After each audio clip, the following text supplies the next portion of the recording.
그랜드 청담의 샹들리에가 프라이빗 다이닝 룸을 환하게 비추자 모든 크리스털 잔이 마치 날카롭게 벼린 칼날처럼 보였다.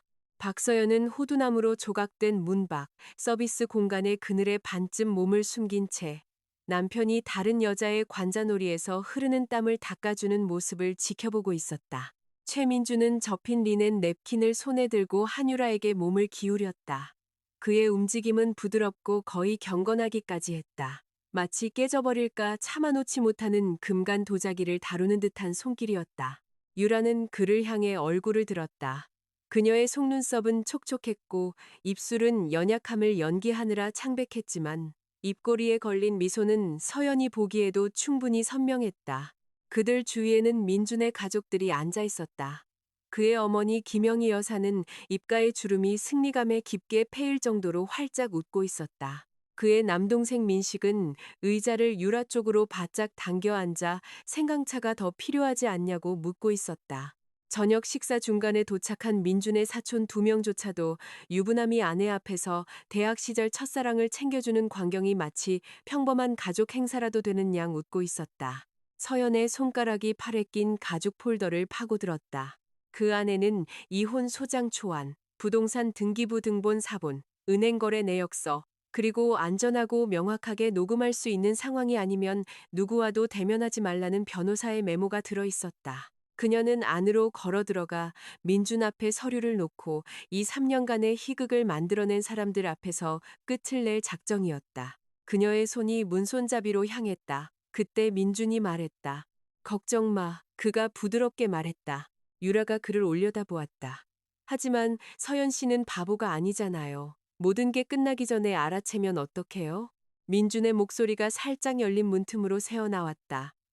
그의 목소리는 참을성 있고 거의 다정하기까지 했다. 하지만 그 이면에서 서연은 그가 자신에게 말할 때는 한 번도 들어본 적 없는 짜증의 실마리를 감지했다. 박서연과의 혼인관계 증명서는 주택담보대출 서류 묶음에서 이미 뺐어. 이혼 절차가 마무리되고 법무사 사무소에서 변경된 서류를 받아주면 더 팰리스 한남 잔금을 치를 수 있어.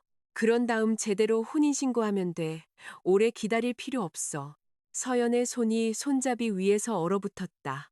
혼인관계 증명서를 뺐다고 더 팰리스 한남 제대로 혼인신고. 심장이 빨리 뛰지 않았다. 오히려 무겁고 느리게 쿵쿵 떨어졌다. 마치 심장이 뛸 때마다 진흙탕을 헤치고 나와야 하는 것처럼. 서연은 민준이 단순히 바람을 피운 것이 아니라는 것을 깨달았다. 그는 서류 작업을 하고 주택 청약 자격을 맞추고 대출 종류를 분류하고 유라와의 새로운 삶을 준비하고 있었다. 서연이 아직 법적으로 그의 아내이고 그의 가족이 그녀에게 그녀의 부모님이 남겨주신 아파트를 팔라고 압박하는 동안의 말이다. 3개월 전만 해도 서연은 이혼이라는 단어가 자신과 관련이 있을 것이라고는 생각하지 않았다. 민준과의 결혼은 겉보기에는 합리적으로 보였다. 그녀는 평생을 모아 단 하나의 안전장치를 마련한 공립학교 교사 부부의 외동딸이었다. 그 안전장치란 바로 서연이 결혼하기 전에 구입하여 그녀 단독 명의로 된 모두가 선호하는 강남 학군에 위치한 30평대 아파트였다. 그녀는 디자인 회사에서 프로젝트 매니저로 일했다. 화려하진 않지만 존중받는 직업이었다. 동료들이 예산과 마감일을 믿고 맡기는 결코 사소한 디테일을 놓치지 않는 그런 여자였다. 민주는 강원도 원주 출신이었다. 아버지는 일찍 돌아가셨고 어머니는 변변한 노후 준비가 되어 있지 않았다.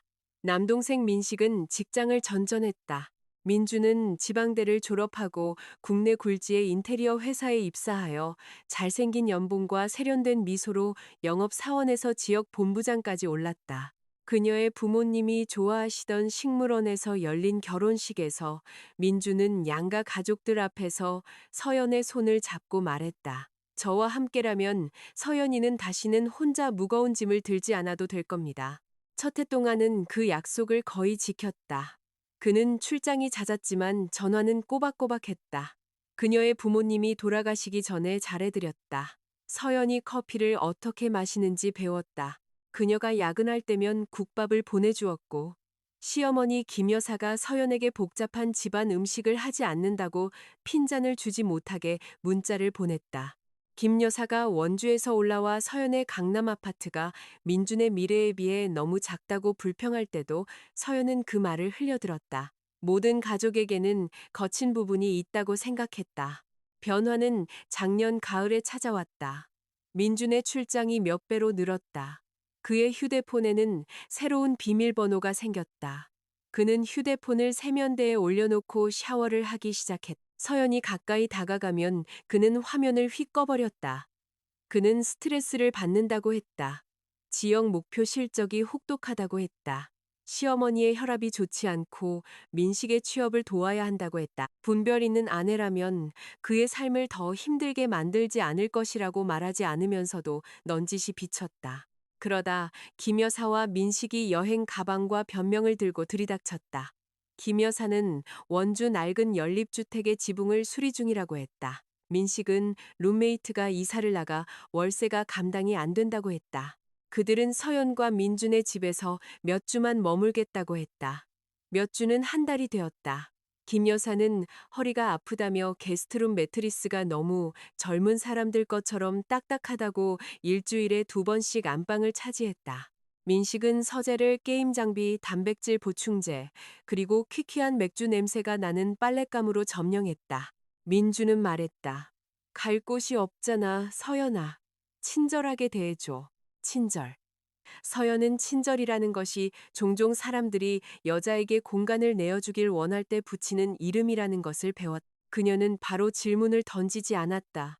관찰했다. 그녀의 본능은 극적이지 않았다. 탐구적이었다. 민준이 일주일치 영상을 삭제하는 것을 잊었을 때 블랙박스를 확인했다. 그가 한때 가족 요금제에 추가했다가 해지하지 않은 보조 회선을 검토했다. 제대로 정리되지 않은 오래된 휴대폰의 클라우드 백업을 발견했다. 그 백업에는 민준과 한유라가 유채꽃밭에 서 있는 사진이 있었다. 둘 다 젊어서 위험해 보일 정도로 활짝 웃고 있었다. 날짜는 서연과 민준의 결혼식 3개월 전이었다. 유라는 민준의 대학 시절 여자친구, 아니, 모두가 복잡했다고 말하는 거의 연인이었다. 그녀는 졸업 후 해외로 나갔다가 작년에 돌아와 고소득 구매자와 기업 임원을 대상으로 하는 부티크 부동산 컨설팅 회사를 차렸다. 그녀의 새 사무실은 민준의 지역 본부가 있는 같은 빌딩에 날짜는 민준의 행동 변화와 너무나도 깔끔하게 맞아떨어졌다.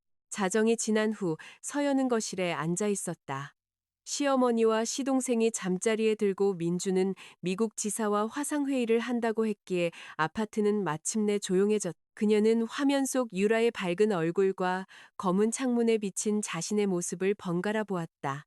피곤하고 머리는 질끈 묶고 하루 종일 일한 뒤 요리하고 청소하고 아닌 척하는 2차 노동으로 턱은 굳어 있었다. 울지 않았다. 대신 그녀는 정부24 부동산 등기부 포털에 로그인했다. 그녀의 부모님이 남겨주신 아파트는 깨끗했다. 근저당도 대출도 명예 이전도 없었다. 등기부 등본 인증서를 다운로드했다. 그런 다음 그녀의 개인 계좌와 공동생활비 계좌에 1년치 은행 거래 내역을 모두 뽑았다. 부모님의 유산은 아버지가 마지막 투병 전에 지시하신 대로 정확히 분리되어 있었다. 하지만 공동 계좌에서는 민준의 입금액이 급격히 줄어든 반면 설명할 수 없는 이체 금액은 늘어나고 있었다. 마지막으로 서연은 휴대폰의 음성 녹음기를 열고 감도를 테스트했다. 화면에 작은 빨간 점이 빛났다. 새벽녘, 김 여사가 복도로 어슬렁거리며 나왔고 거실 불이 아직 켜져 있는 것을 보았다. 또 전기 낭비하고 있네. 김 여사가 중얼거렸. 서연이 노트북을 덮었다. 내일 더 큰 아파트 알아보려고 공인중개사랑 만나기로 했어요. 김 여사의 눈이 날카로워졌다. 더 큰 아파트라니. 민준 씨는 항상 더 넓은 공간을 원했잖아요. 서연의 목소리는 차분했다. 부모님 집은 학구는 좋지만 오래됐어요. 만약 이 집을 팔고 부모님 유산까지 보태면 모두가 함께 살기에 충분히 큰 집을 살 수 있을지도 몰라요. 김 여사의 얼굴에 탐욕이 피어났다가 거짓된 걱정으로 황급히 가려졌다. 글쎄, 내 재산이니 네가 결정할 일이지. 물론 네가 결정해야지. 하지만 돈은 신중하게 다뤄야 해. 남자들이 그런 건 더 잘 알지. 맞아요. 서연이 말했다. 돈은 신중하게 다뤄야죠. 그녀는 침실로 들어가 문을 잠갔다. 문 밖에서 김 여사는 이미 휴대폰에 대고 속삭이고 있었다. 애가 마음이 약해졌어. 학군 좋은 아파트 팔지도 모른대. 민준이한테 이거 망치지 말라고 전해. 서연은 문에 등을 기댄 채 천천히 바닥으로 미끄러져 내렸다. 창밖으로 서울의 새벽이 창백하고 무심하게 밝아오고 있었다. 사냥이 시작되었다. 소리를 지르거나 접시를 깨뜨리거나 나중에 사람들이 용기로 착각하는 그런 연극적인 대결이 아니었다. 사냥은 한 여자가 잠긴 문 뒤에 앉아 다음에 자신을 조용하다고 부르려는 사람에게 침묵과 항복의 차이를 가르쳐 주기로 결심하면서 시작되었다.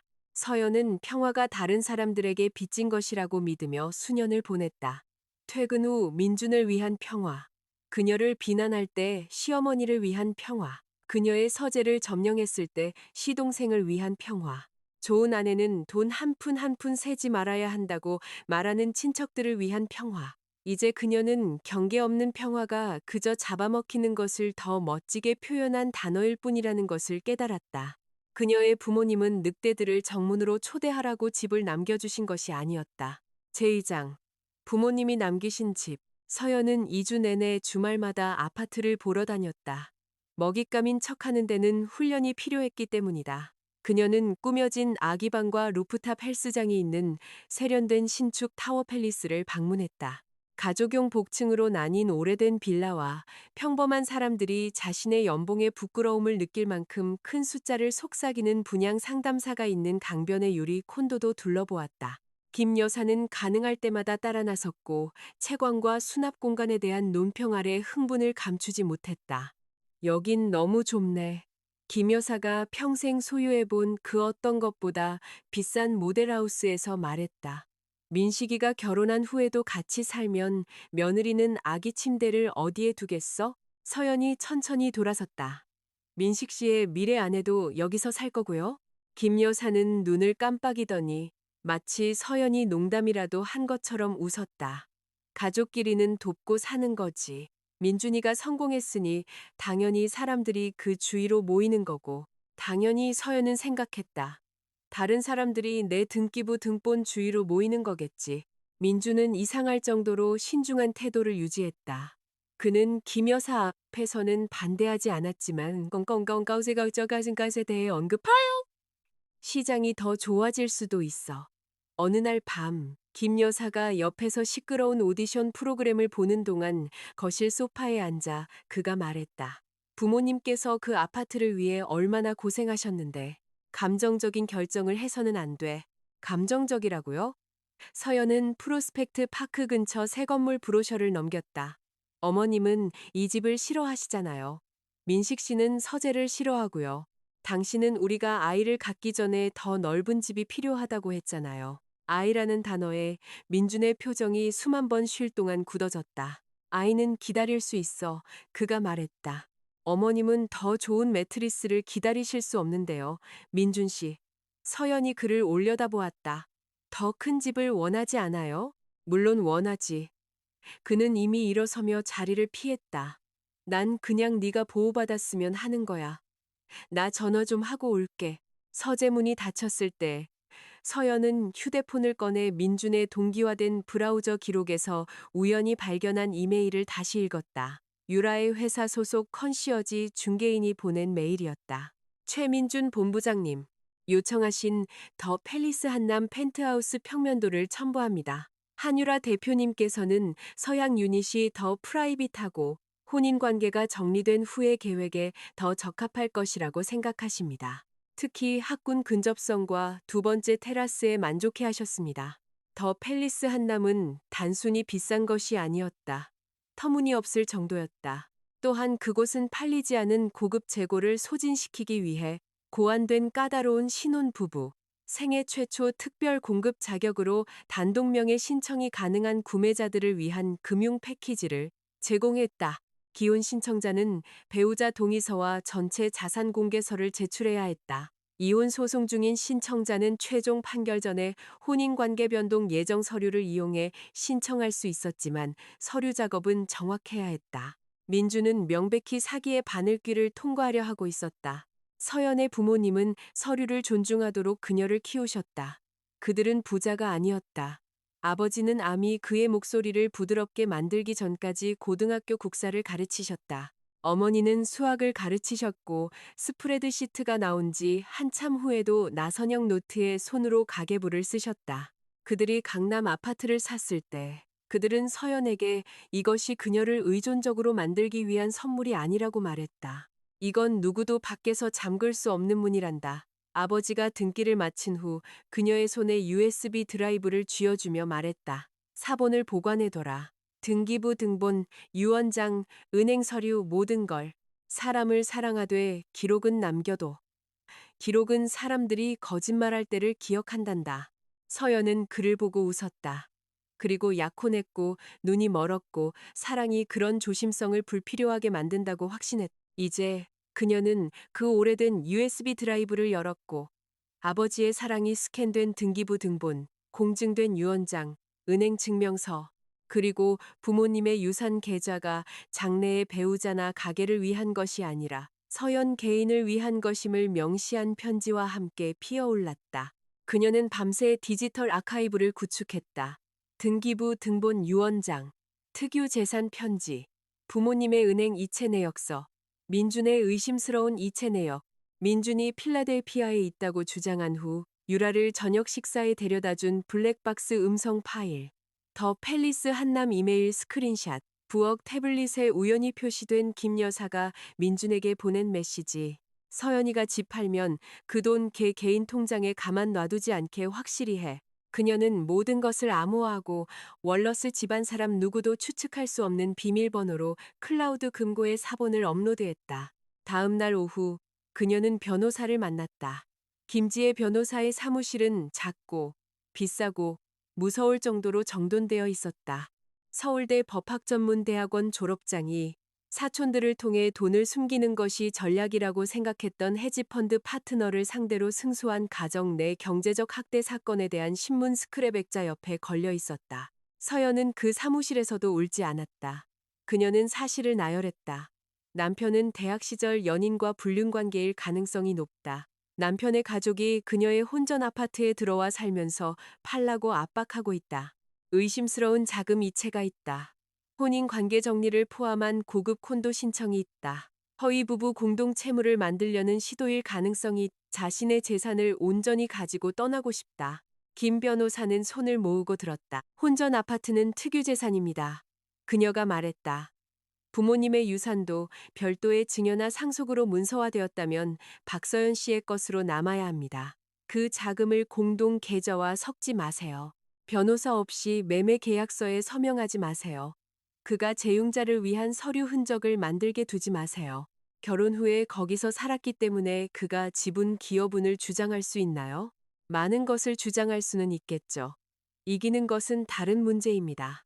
그는 기여, 개선, 가계 의존도를 주장할 수 있습니다. 주택담보대출이 없어서 그가 상환한 빚이 없다면 그의 주장은 약해집니다. 하지만 만약 그가 당신에게 압력을 가해 집을 팔고 그 매각 대금을 공동구매로 옮기게 할 수 있다면 당신의 깨끗한 특유 재산은 소송의 늪이 됩니다. 아마 그게 목적일 겁니다. 서연은 자신의 신뢰의 마지막 부드러운 부분이 굳어지는 것을 느꼈. 김 변호사가 계속했다. 우리는 세 가지 범주의 증거가 필요합니다. 첫째, 당신의 아파트와 상속 재산에 관한 압박 캠페인. 둘째, 부부 공동 재산의 낭비 또는 이전. 셋째, 한유라와의 관계. 도덕적 만족을 위해서가 아니라 그것이 재정적 계략을 설명하는 데 도움이 되기 때문입니다. 만약 당신이 그녀와 함께 재산을 마련하기 위해 부부 공동 자금을 옮기려는 계획을 문서화할 수 있다면 우리는 협상력을 갖게 됩니다. 녹음 파일이 있어요. 블랙박스 음성 파일이랑 스크린샷도요. 좋습니다. 법 테두리 안에서 움직이세요. 한국은 대화 당사자가 녹음하는 것은 합법입니다. 하지만 계정을 해킹하지는 마세요. 이미 가지고 있는 것을 보존하세요. 기반이 탄탄하다면 나중에 필요한 것은 소환장을 통해 얻을 수 있습니다. 서연은 변호사 선임 계약서에 서명했다. 그녀가 사무실을 나설 때쯤 그녀에게는 계획이 있었다. 그 계획은 예상보다 빨리 시험대에 올랐다. 이틀 후밤, 김 여사는 저녁 식사에 손님이 올 것이라고 발표했다. 중요한 손님이야. 그녀가 마치 자기가 이 부엌의 주인인 양서연의 부엌에 서서 말했다. 일찍 들어와. 뭐 맛있는 것 좀 하고. 서연은 7시에 장바구니를 들고 집에 돌아왔다. 요리할 생각은 없었다. 거실에서 웃음소리가 흘러나왔다. 한유라가 크림색 정장을 입고 서연의 소파에 앉아 있었. 우아한 발목 하나를 다른 쪽 다리 위에 꼬고 손에는 찻잔을 들고 있었다. 김 여사는 어머니 같은 애정으로 유라의 빈손을 잡고 있었다. 민식은 그녀를 위해 사과를 깎아주고 있었는데 신용카드를 들고 있지 않은 사람에게는 한 번도 보여준 적 없는 세심함이었다. 민주는 옆 의자에 앉아 있었다. 서연이 들어서자 그의 얼굴에 죄책감이 스쳐 지나갔다가 이내 짜증으로 덮였. 유라가 우아하고 밝게 일어섰다. 서연 씨시죠? 말씀 많이 들었어요. 저는 유라예요. 민준 씨 대학 친구. 그녀가 손을 내밀었다. 서연은 그 손을 보고 이어서 자신의 손바닥을 파고드는 장바구니를 보았다. 안녕하세요. 김 여사가 쏘아붙였다. 서연아, 무례하게 굴지 마. 유라는 손님이야. 저는 저녁 식사를 들고 있는 중인데요. 서연이 말했다. 그리고 저는 아내가 남편의 대학 여자친구에게 과도하게 따뜻하게 대해야 할 의무는 없다고 생각해요. 온 집안 식구들이 그녀를 모시라고 지시받은 상황에서는요. 방안이 싸늘해졌다. 유라는 손을 거두었고 눈은 이미 상처받은 혼란스러움으로 부드러워지고 있었. 민준이 일어섰다.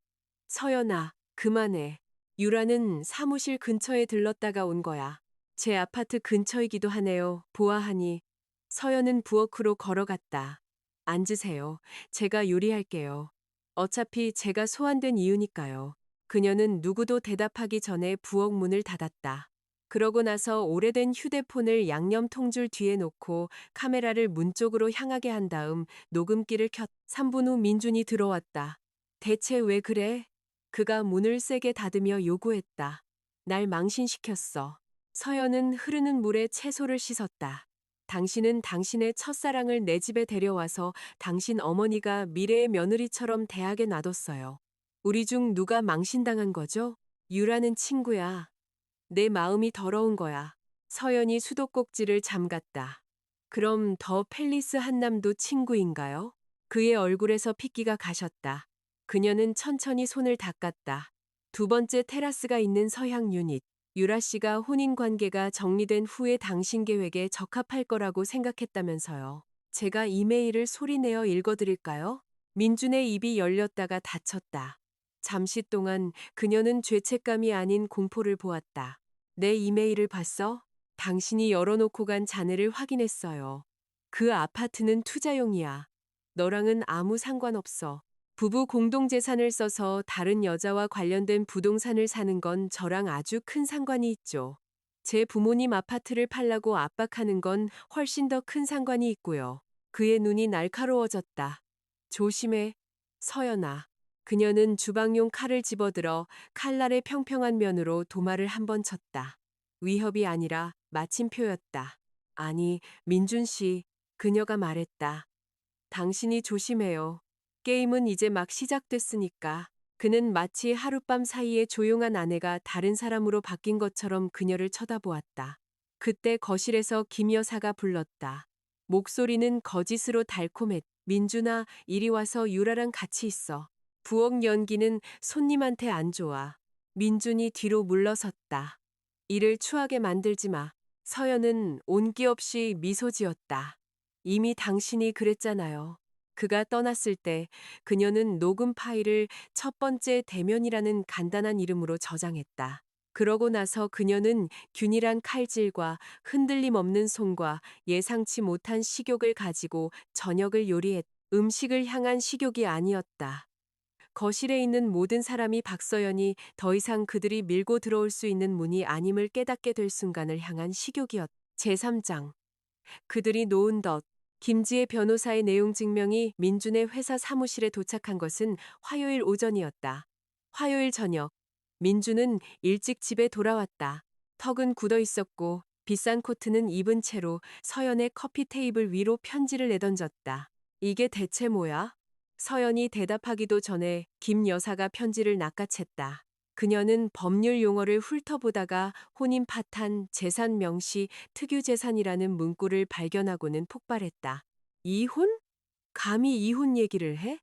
내 아들 밥 얻어먹고 내 아들 지붕 아래서 살면서. 서연은 오로지 침착해 보이기 위한 목적으로 읽고 있던 잡지에서 눈을 들었다. 이건 제 지붕인데요. 팔걸이 의자에 양말을 가구에 올린 채 널브러져 있던 민식이 중얼거렸다. 누나, 너무하네. 형은 죽어라 일하는데. 이제 와서 형 돈 뺏으려는 거야? 전 재산 공개를 원해요. 서연이 말했다.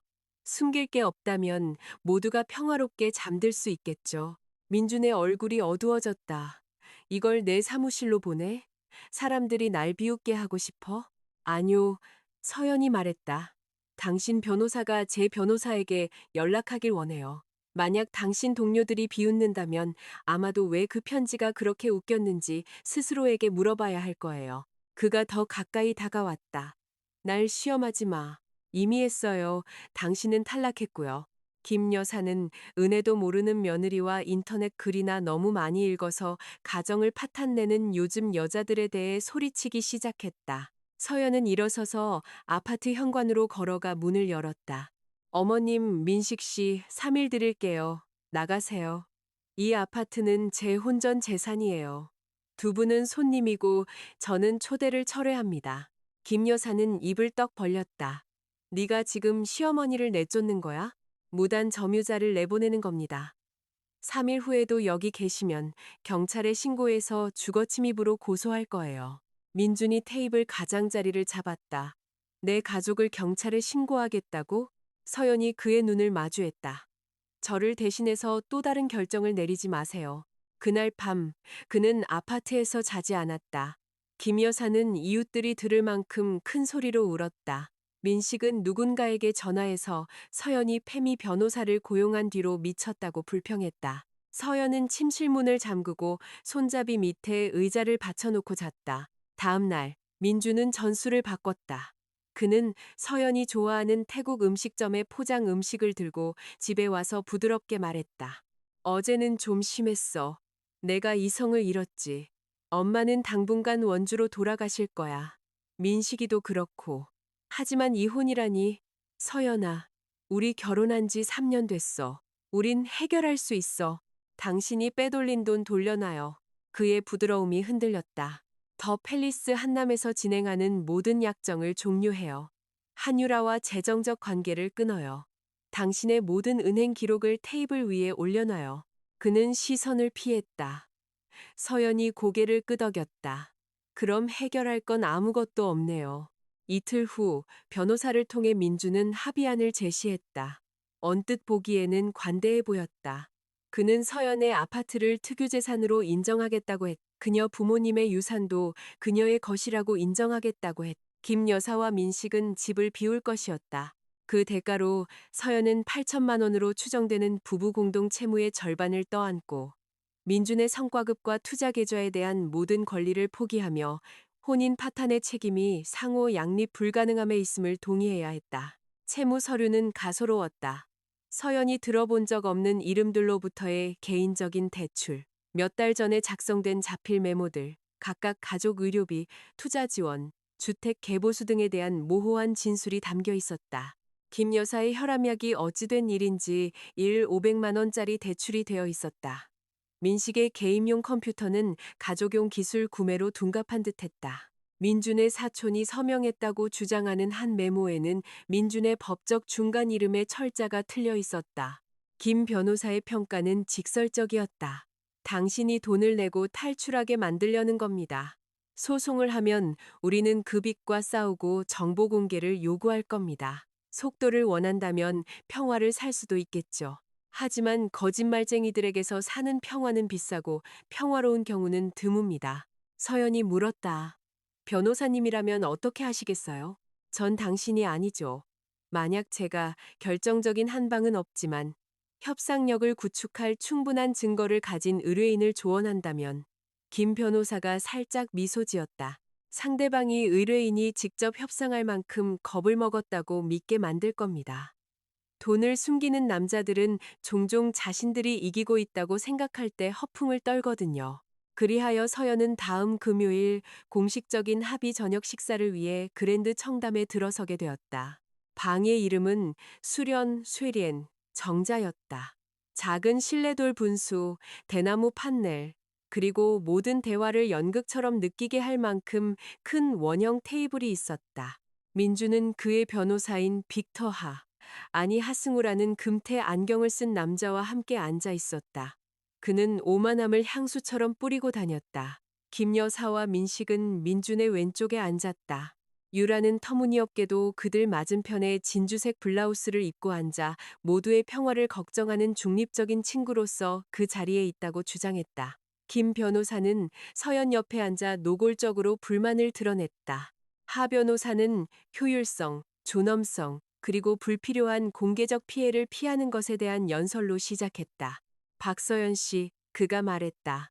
저희 입장은 여전히 이 결혼이 존중받으며 끝나야 한다는 것입니다. 최민준 씨는 당신의 혼전 거주지와 상속자금을 인정할 용의가 있습니다.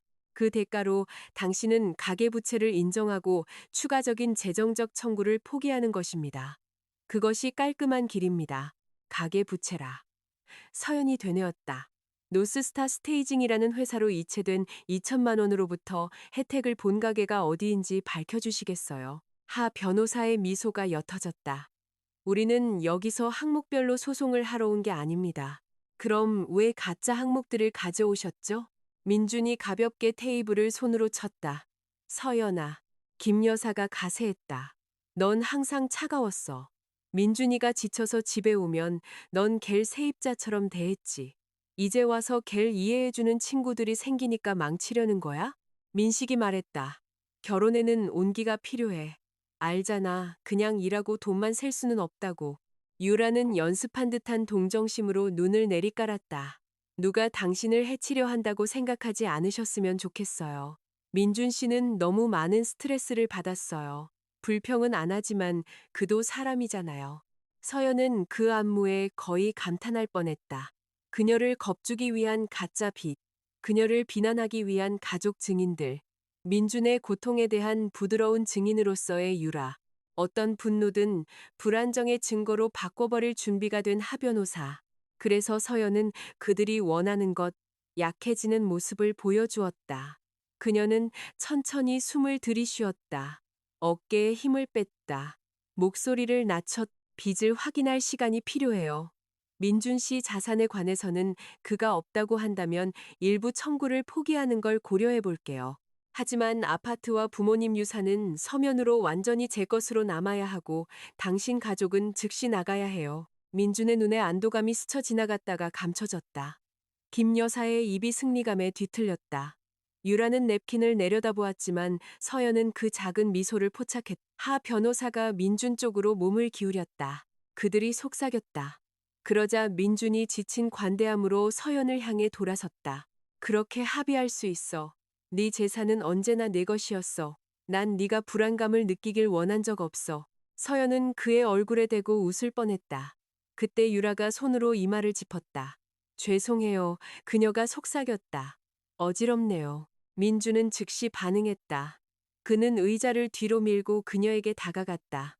뭐 먹었어? 방이 너무 더워? 괜찮아요. 계속하세요. 아니. 그는 그녀가 일어서는 것을 도왔다. 그의 손이 습관의 편안함으로 그녀의 허리에 안착했다. 밖에 나가자. 바람 좀 쐬고. 김 여사가 혀를 찼다. 가여운 유라, 너무 무리해서 일한다니까. 민준아, 잘 챙겨줘. 그들이 방을 나갔다. 몇 분 후 민준은 혼자 돌아왔다. 자신의 이마에서 땀을 닦으며 가면을 다시 쓰려 애썼다. 유라는 괜찮아, 계속하자. 서연은 유라의 얼굴을 만졌던 손을, 보지 않은 척하는 가족을, 그런 친밀함이 평범한 일인 척하는 변호사를 보았다. 그녀는 그때 깨달았다. 단순히 탈출할 수만은 없다고. 그들이 하려 했던 짓을 기록에 남겨야 한다고. 아니요. 그녀가 일어서며 말했다. 민준이 미간을 찌푸렸다. 아니라니? 합의는 끝났어요. 하 변호사가 자세를 바로 했다. 박서연 씨 감정적인 번복은 생산적이지 않습니다. 좋아요. 그럼 법정에서 생산적으로 해결하죠. 그녀는 가방에서 파일을 꺼냈다. 아직 결정타는 아니었지만 경고 사격이었다.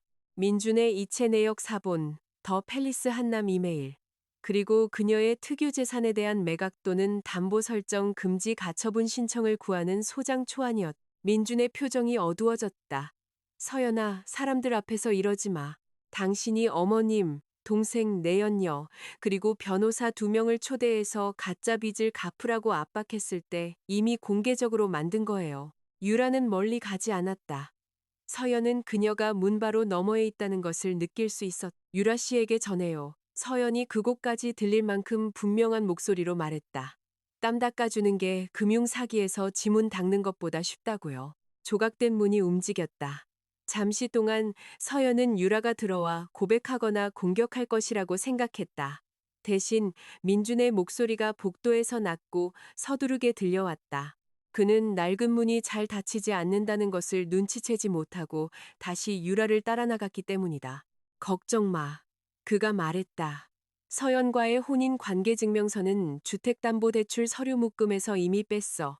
이것만 정리되면 잔금 치르는 거야. 그런 다음 제대로 혼인신고하면 돼. 서연의 몸이 완전히 굳었다. 그녀 옆에 김 변호사도 그것을 들었다. 하 변호사도 들었다. 김 여사도 들었다. 그녀의 입이 벌어졌. 도덕적 충격 때문이 아니라 아들이 조용한 부분을 소리내어 말했기 때문이었다. 서연은 휴대폰을 열었다. 녹음기는 그녀가 식당에 들어온 순간부터 계속 작동하고 있었다. 그녀는 민준이 돌아와 아무 일 없었다는 듯이 앉을 때까지 기다렸다. 그러고 나서 의자를 뒤로 밀고 문으로 걸어갔다.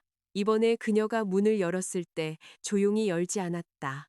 조각된 문짝이 벽을 치는 소리가 프라이빗 복도 전체를 침묵시켰다. 다시 한번 유라의 관자놀이 쪽으로 냅킨을 들어 올리던 민준의 손이 허공에서 멈췄다. 서류를 뺐다고요? 서연이 물었다. 모든 얼굴이 그녀를 향했다. 민준이 창백해졌다. 서연아, 우린 사업 얘기를 하고 있었어. 그녀는 휴대폰을 들어 올려 그의 목소리를 방 안에 다시 재생했다. 박서연과의 혼인관계 증명서는 주택담보대출 서류 묶음에서 이미 뺐어. 이것만 정리되면 잔금 치르는 거야. 그런 다음 제대로 혼인신고하면 돼. 녹음이 끝났다. 아무도 움직이지 않았다. 서연은 테이블로 걸어가 폴더에서 2개의 공식 서한을 꺼내 유리 턴테이블 위에 놓았다. 손가락 하나로 그녀는 턴테이블을 부드럽게 돌려 서류가 민준 바로 앞에 멈추게 했다. 하나는 SH 서울주택도시공사의 인장이 찍혀 있었다. 다른 하나는 은행의 주택담보대출 심사부에서 온 것이었다. 민준은 내려다보았다. 그의 얼굴은 텅 비어 있었다. 서연이 말했다. 3일 전 제가 당신의 더 팰리스 한남 서류를 신고했어요. SH공사는 당신의 특별공급 신청을 반려했습니다. 은행은 허위 및 불일치 않은 혼인 상태, 신고로 인해 사전 승인을 철회했고요. 당신은 당신에게 이익이 될 때는 우리의 결혼을 이용하고 유라 씨에게 도움이 될 때는 지우고 싶었겠죠. 저는 당신이 거짓말로 그녀에게 집을 사줄 수 없게 만들었어요. 김 여사가 작은 소리를 냈다. 유라가 의자 등받이를 잡았다. 민주는 마치 총알이 종이를 뚫고 그의 가슴을 찾은 것처럼 빨간 도장을 쳐다보았다. 서연이 더 가까이 다가갔다. 이제 그녀가 말했다. 얘기 좀 하죠. 제사장. 유리 테이블 위의 서류들. 한동안 수련 정자 안에서 들리는 소리는 조경된 돌 위로 졸졸 흐르는 실내 분수 소리뿐이었다. 민준의 눈은 SH공사 공문에서 은행 공문으로 그리고 다시 돌아왔다. 첫 번째 공문은 그의 더 팰리스 한남주택 특별공급 신청이 혼인상태 신고에 중대한 불일치와 가계자산 허위 진술 의혹으로 인해 반려되었음을 명시했다. 두 번째는 주택담보대출 사전 승인이 규정 준수 검토가 있을 때까지 철회되었음을 알렸다. 서연은 오기 전에 10번도 더 읽었기 때문에 정확한 문장들을 알고 있었다. 그녀는 그것들을 받았을 때 소리 지르지 않았다. 김 변호사 사무실의 회의 테이블에 앉아 공식 이메일이 인쇄되는 것을 지켜보았고 깨끗하고 차가운 무언가가 가슴에 내려앉는 것을 느꼈다. 민주는 그녀를 우회하며 몇 달을 보냈다. 서연은 그가 구부려야 했던 규칙을 가진 기관에 직접 갔다. 이거 가짜야. 마침내 민준이 말했다. 그의 목소리는 약했지만 연기할 만큼은 화가 나 있었다. 이걸 어디서 구했어? 서연은 휴대폰 잠금을 풀었다. SH공사 민원 담당관이나 은행의 금융사기 조사팀장. 어느 쪽 번호를 더 선호하세요? 둘 다 가지고 있는데요. 민주는 움찔했다. 그는 그때 알았다. 모두가 알았다. 유라가 첫 번째 어리석은 수를 두었다. 민준 씨, 당신은 그 서류 작업이 그냥 형식적인 거라고 했잖아요. 하승우 변호사는 마치 협상의 내연녀를 데려온 모든 의뢰인을 저주하는 듯 잠시 눈을 감았다. 김지혜 변호사가 일어섰다. 한유라 씨, 변호인이 없다면 발언을 멈추시는 게 좋을 겁니다. 김 여사는 공격할 만큼 정신을 차렸다. 서연아, 네가 감히 내 아들 집 사는 걸 방해해? 그 아파트는 투자용이었어. 가족을 위해서, 어느 가족을 위해서요? 서연이 물었다. 김 여사의 얼굴이 붉어졌다. 내 아들 돈으로 산 거야. 그럼 당신 아들 돈을 검토해보죠. 서연은 휴대폰을 두드려 이미지 폴더를 열었다. 작년 10월 한유라 씨 소유의 노스스타 스테이징으로 2천만 원. 11월 유라 씨 사촌 명의로 등록된 디자인 회사로 일 500만 원. 3월 당신 차가 유라 씨를 조수석에 태우고 더 팰리스 한남에서 이 시간 머물던 바로 그날 3천만 원이 송금됐죠. 총 제 결혼 기간 동안 유라 씨 또는 그녀와 관련된 법인으로 이체된 1억 5천만 원을 현재 문서로 증명할 수 있어요. 정보 공개를 통해 더 많은 것이 나올 거라고 믿고요. 스크린샷이 테이블 위에서 빛났다. 은행 이체 내역, 날짜, 계좌명, 블랙박스 위치 기록, 이메일 헤더. 아직 완전한 법의학적 감사는 아니었지만 도덕적 분노를 재정적 위험으로 바꾸기에는 충분했다. 민식이 속삭였다. 형, 대체 무슨 짓이야? 민준이 쏘아붙였다. 닥쳐. 유라는 울기 시작했지만 눈물은 너무 늦고 서툴게 나왔다. 서연 씨, 제발요. 오해하셨어요. 그중 일부는 사업적인 거였어요. 제가 민준 씨 투자 리서치를 도왔어요. 제 부모님 아파트에 대한 리서치요. 서연은 또 다른 스크린샷을 열었다. 민준이 로그아웃하지 않은 부동산 고객 포털을 통해 유라가 보낸 메시지를 보여주었다. 서연은 부모님 때문에 그 낡은 집에 애착이 있어.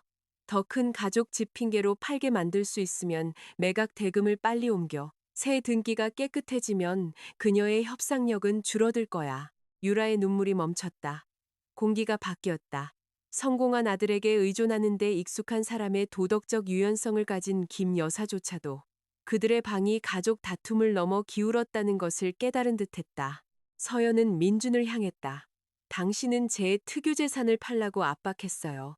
당신 어머니와 동생은 긴급성을 만들기 위해 제 집을 점유했고요. 당신은 부부 공동 자금을 유라 씨의 사업 이익 쪽으로 옮겼어요. 당신은 제가 권리 포기를 하도록 겁주기 위해 허위 채무 각서를 준비했고요. 당신은 그녀와 함께 고급 아파트를 사기 위해 주택담보대출과 혼인상태 서류를 조작하려고 시도했어요. 제가 계속할까요? 민준의 어깨가 축 늘어졌다. 그는 갑자기 늙어 보였고 그의 세련됨은 서류의 추악한 효율성에 의해 벗겨졌다. 하 변호사가 그에게 몸을 기울여 미묘하게 중얼거렸다. 서명해. 이제 민준의 턱이 굳어졌다. 서연은 가방에서 두 번째 폴더를 꺼냈다. 이것은 김 변호사가 준비한 것이었다.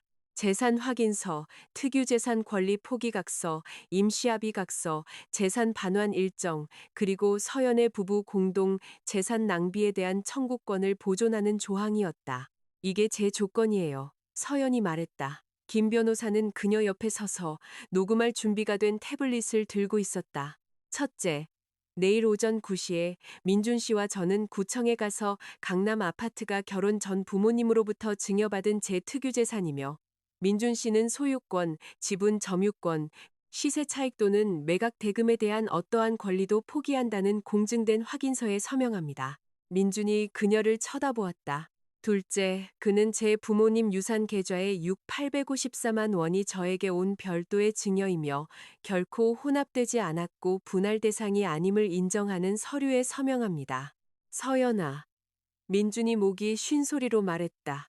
셋째, 7일 이내에 그는 합법적인 분할이 있을 때까지 부부 공동 계좌로 1억 5천만 원을 반환합니다.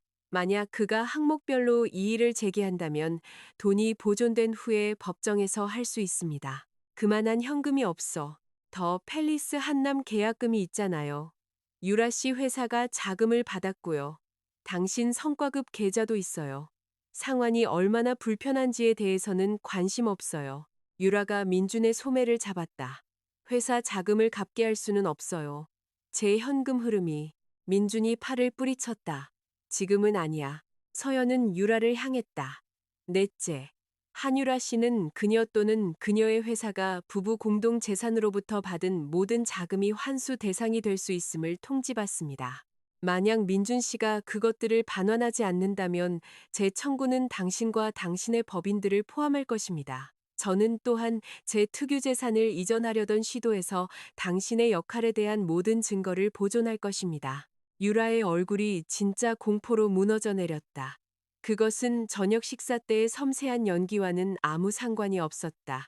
그것은 날카롭고 벌거벗은 공황이었다. 다섯째, 서연이 김 여사와 민식을 보며 말했다.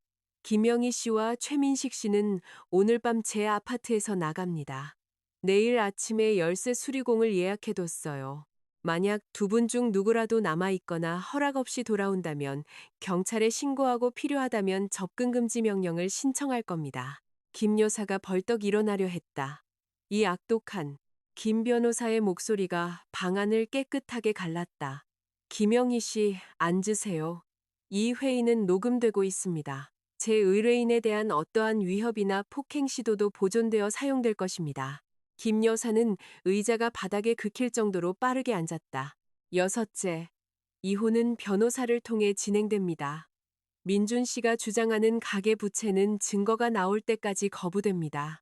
만약 그가 사기성 부채를 강제하려 한다면 우리는 제재와 소송 비용을 청구할 것입니다. 하 변호사는 안경을 벗고 콧등을 문질렀다. 그가 이전에 두르고 있던 오만함은 증발해버렸다. 민주는 마치 각 종이 한 장 한 장이 닫히는 잠긴 문인 것처럼 서류 더미를 보았다. 이걸 계획했구나. 그가 말했다. 서연이 그의 눈을 마주했다. 아니, 민준 씨. 당신이 이걸 계획했죠. 저는 그걸 기록했을 뿐이에요. 그날 저녁 처음으로 그의 표정이 거의 슬픔에 가까운 무언가로 갈라졌다. 우린 부부였잖아. 네, 그래서 이게 배신인 거예요. 사업이 아니라. 김 여사는 죽은 남편과 은혜 모르는 며느리에 대해 흐느끼기 시작했다. 민식은 휴대폰에 대고 속삭였다. 아마도 그가 감당할 수 없는 아파트를 검색하고 있었을 것이다. 유라는 마치 선택받은 여자가 되는 것이 결과로부터 보호받는 것을 포함하지 않는다는 것을 방금 발견한 것처럼 민준을 쳐다보았다. 하 변호사는 민준에게 다시 한번 각서에 서명하고 그의 선택지를 보존하라고 조언했다. 민준은 서명했다. 첫 번째 서명에서 그의 손은 떨렸다. 두 번째 서명에서는 안정되었다. 그가 책임을 받아들였기 때문이 아니라 공황이 생존을 위해 스스로를 조직하기 시작했기 때문이었다. 서연은 면밀히 지켜보았다. 그녀는 궁지에 몰린 남자의 협력이 뉘우침과 같다고 혼동할 만큼 어리석지 않았다. 모든 페이지가 녹화되었고 모든 이니셜이 포착되었으며 모든 인정이 기록되었다. 민준이 확인서 옆에 지장을 찍었을 때 김 여사는 목이 매는 소리를 냈고 유라는 얼굴을 돌렸다. 서연은 서류를 검토하고 김 변호사에게 건네며 말했다. 내일 9시오, 늦지 마세요. 그러고 나서 그녀는 걸어 나왔다. 프라이빗 복도에 사람들이 모여 있었다. 쟁반을 정리하는 척하는 서버들. 반쯤 열린 문 뒤에서 속삭이는 다른 방의 손님들. 녹색 드레스를 입은 한 여자가 감탄과 비슷한 눈빛으로 서연을 보았다. 한 나이든 남자가 요청받지 않았는데도 길을 비켜주었다. 밖에서 밤 공기가 서연의 얼굴에 시원하고 축축하게 부딪혔다. 무모한 순간 그녀의 무릎이 거의 풀릴 뻔했다. 김 변호사가 그녀의 팔꿈치를 잡았다. 구조가 아니라 확고한 사실로서 잘했어요. 변호사가 말했다. 토할 것 같아요. 그것도 정상이에요. 서연은 짧고 부서진 웃음을 한번 터뜨렸다. 그러고 나서 그녀는 더 똑바로 섰다. 집에 돌아오니 김 여사와 민식은 이미 연극적인 비참함 속에서 짐을 싸고 있었다. 김 여사는 인정머리 없는 여자에게 길거리로 내쫓겼다고 큰 소리로 불평했다. 민식은 머물 곳을 찾을 때까지 적어도 게임용 모니터는 가져가도 되냐고 물었다. 안 돼. 서연이 말했다. 민주는 그날 밤 돌아오지 않았다. 열쇠 수리공은 아침 8시에 도착했다. 그는 현관 자물쇠, 침실 자물쇠, 그리고 스마트 홈 코드를 바꿨다. 서연은 민준이 공증 약속을 위해 도착했을 때 잠 못 자고 분노에 찬 모습으로 낡은 열쇠가 그의 손에서 쓸모 없어지는 것을 지켜보았다. 구청에서 그는 공증인이 지켜보는 가운데 특유재산 확인서에 서명했다. 그는 마지막 도장이 찍힐 때까지 서연을 쳐다보지 않았다. 유라와 나는 네가 생각하는 그런 사이가 아니야. 그가 조용히 말했다. 서연은 사본들을 챙겼다. 그렇다면 제가 증명할 수 있는 것과 함께 사는데 아무런 문제가 없으시겠네요.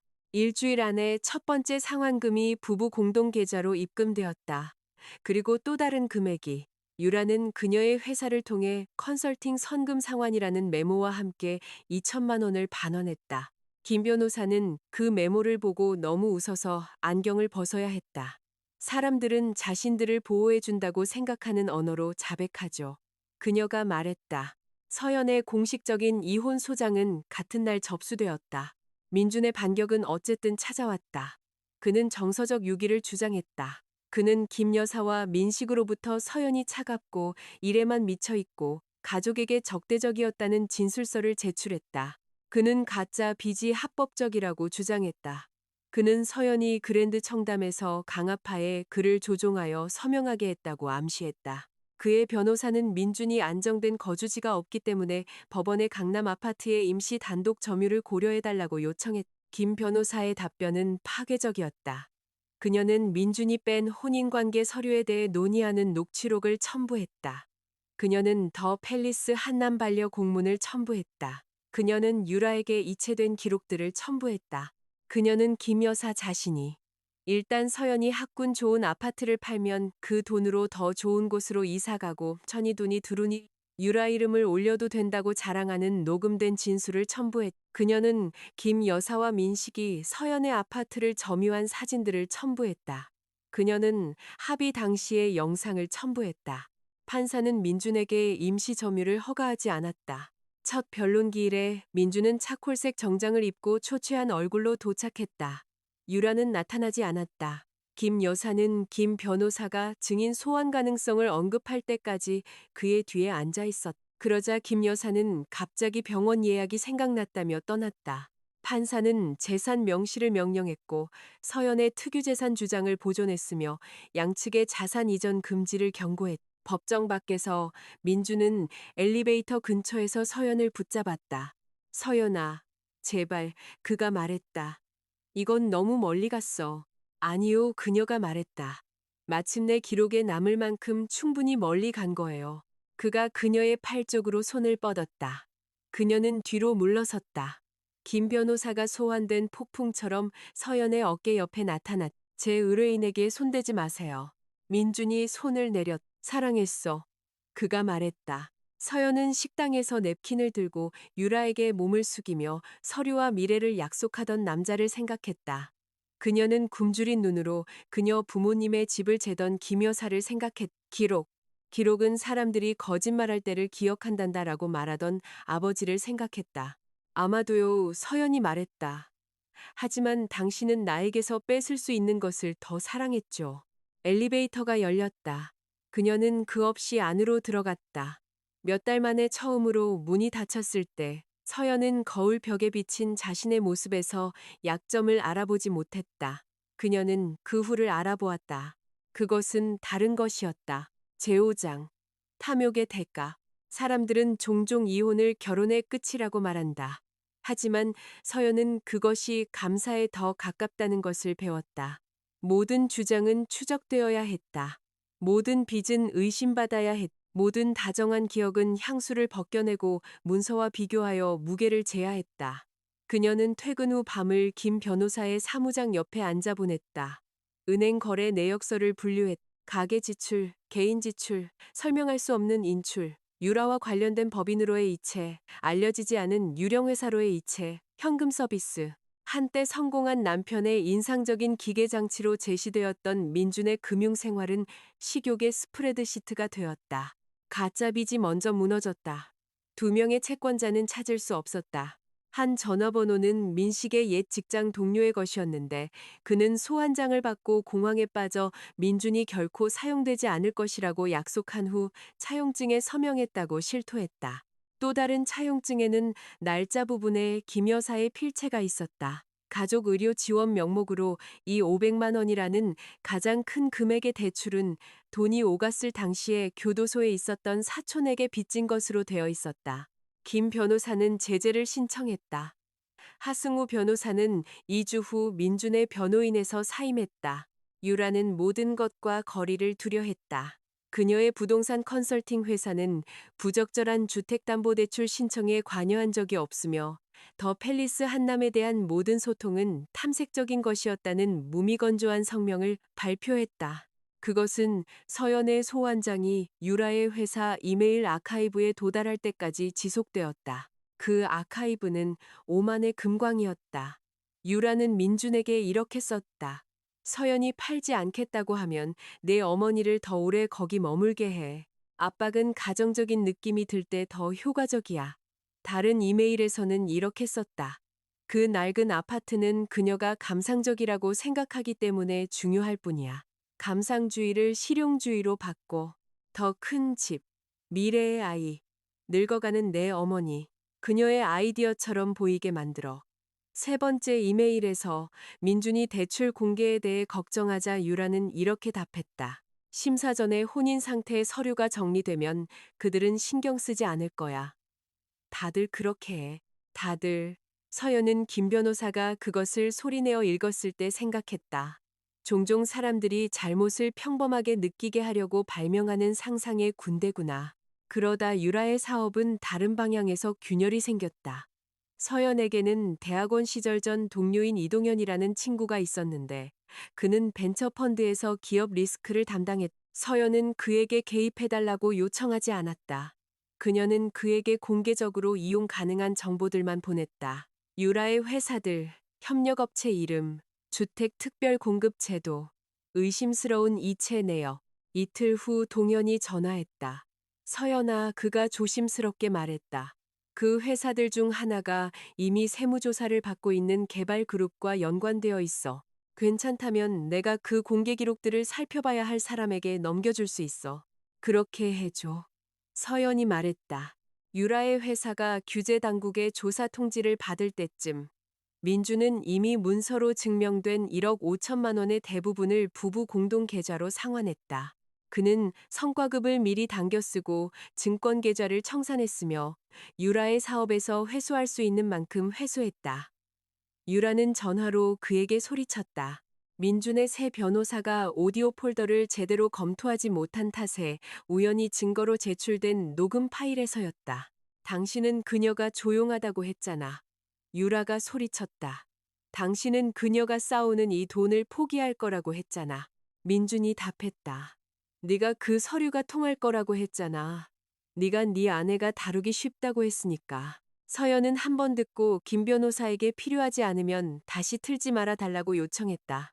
그녀는 사람들이 자신을 가구처럼 논의하는 것을 들을 필요가 없었다. 방이 불타버렸다는 것을 알기 위해서. 법원은 복수 판타지가 약속하는 것보다 더디게 움직였다.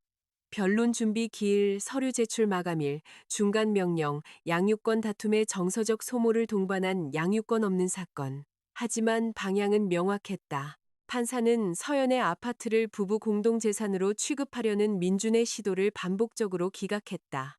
그는 자금 보전을 명령했고 가짜빚 방어와 관련된 변호사 비용을 서연에게 지급하도록 했으며 부부 공동재산의 낭비가 최종 분할에서 고려될 것임을 시사했다. 김 여사는 시끄럽게 서울을 떠나 원주로 돌아갔고 친척들에게 서연이 늙은 과부를 길거리에 내쫓았다고 말했다. 민식은 친구 집으로 이사했다가 여자친구 집으로 갔다가 직장을 잃은 후 다시 김 여사에게 돌아갔다. 서연이 몇 년 전에 음소거했던 가족단체 채팅방은 비난의 극장이 되었고, 마침내 그녀는 아무런 예고 없이 그 방을 나갔다. 민준의 직장 생활도 악화되었다. 그의 고용주인 노스브리지 인테리어는 불륜과 가족 드라마의 소문은 용납했다.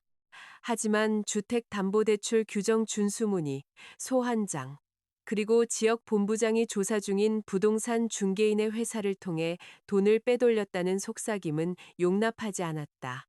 민주는 내부 검토가 있을 때까지 직무 정지 처분을 받았다. 그의 성과급은 동결되었다. 그의 팀은 다른 본부장에게 직접 보고하기 시작했다. 그는 통지를 받은 다음 날 서연에게 전화했다. 그녀는 음성 사서함으로 넘겼다. 그의 메시지는 너덜너덜했다. 서연아, 네가 날 미워하는 건 알지만 이건 내 직장에 영향을 미치고 있어. 노스브리지에서 날 해고하면 내가 어떻게 너한테 돈을 갚겠어? 제발 우리 이성적으로 좀 해결하자. 이성적으로? 그 단어는 그녀를 거의 웃게 만들 뻔했다. 김 변호사는 변호사를 통해 답했다. 모든 소통은 변호사들 사이에서만 이루어져야 합니다. 민주는 그럼에도 불구하고 그랜드 청담대치 2달 후, 비 오는 저녁에 아파트로 찾아왔다. 그는 건물 입구 밖에 서 있었다. 흠뻑 젖은 채로 꽃다발도 없이 어느 정도 배운 점은 있었지만 충분하지는 않았다. 서연은 로비에서 그를 보고 잠긴 유리문 뒤에 멈춰섰다. 딱 5분만. 그가 인터콤을 통해 말했다. 그의 목소리는 부서져 있었다. 아니, 내가 실수했어. 유라가 날 조종했어. 우리 엄마도 날 압박했고. 난 모두를 행복하게 해주려고 했을 뿐이야. 서연은 인터콤 버튼을 눌렀다. 당신은 모두를 수익성 있게 만들어주려고 했죠. 떠나세요. 아니면 경비실에 연락할게요.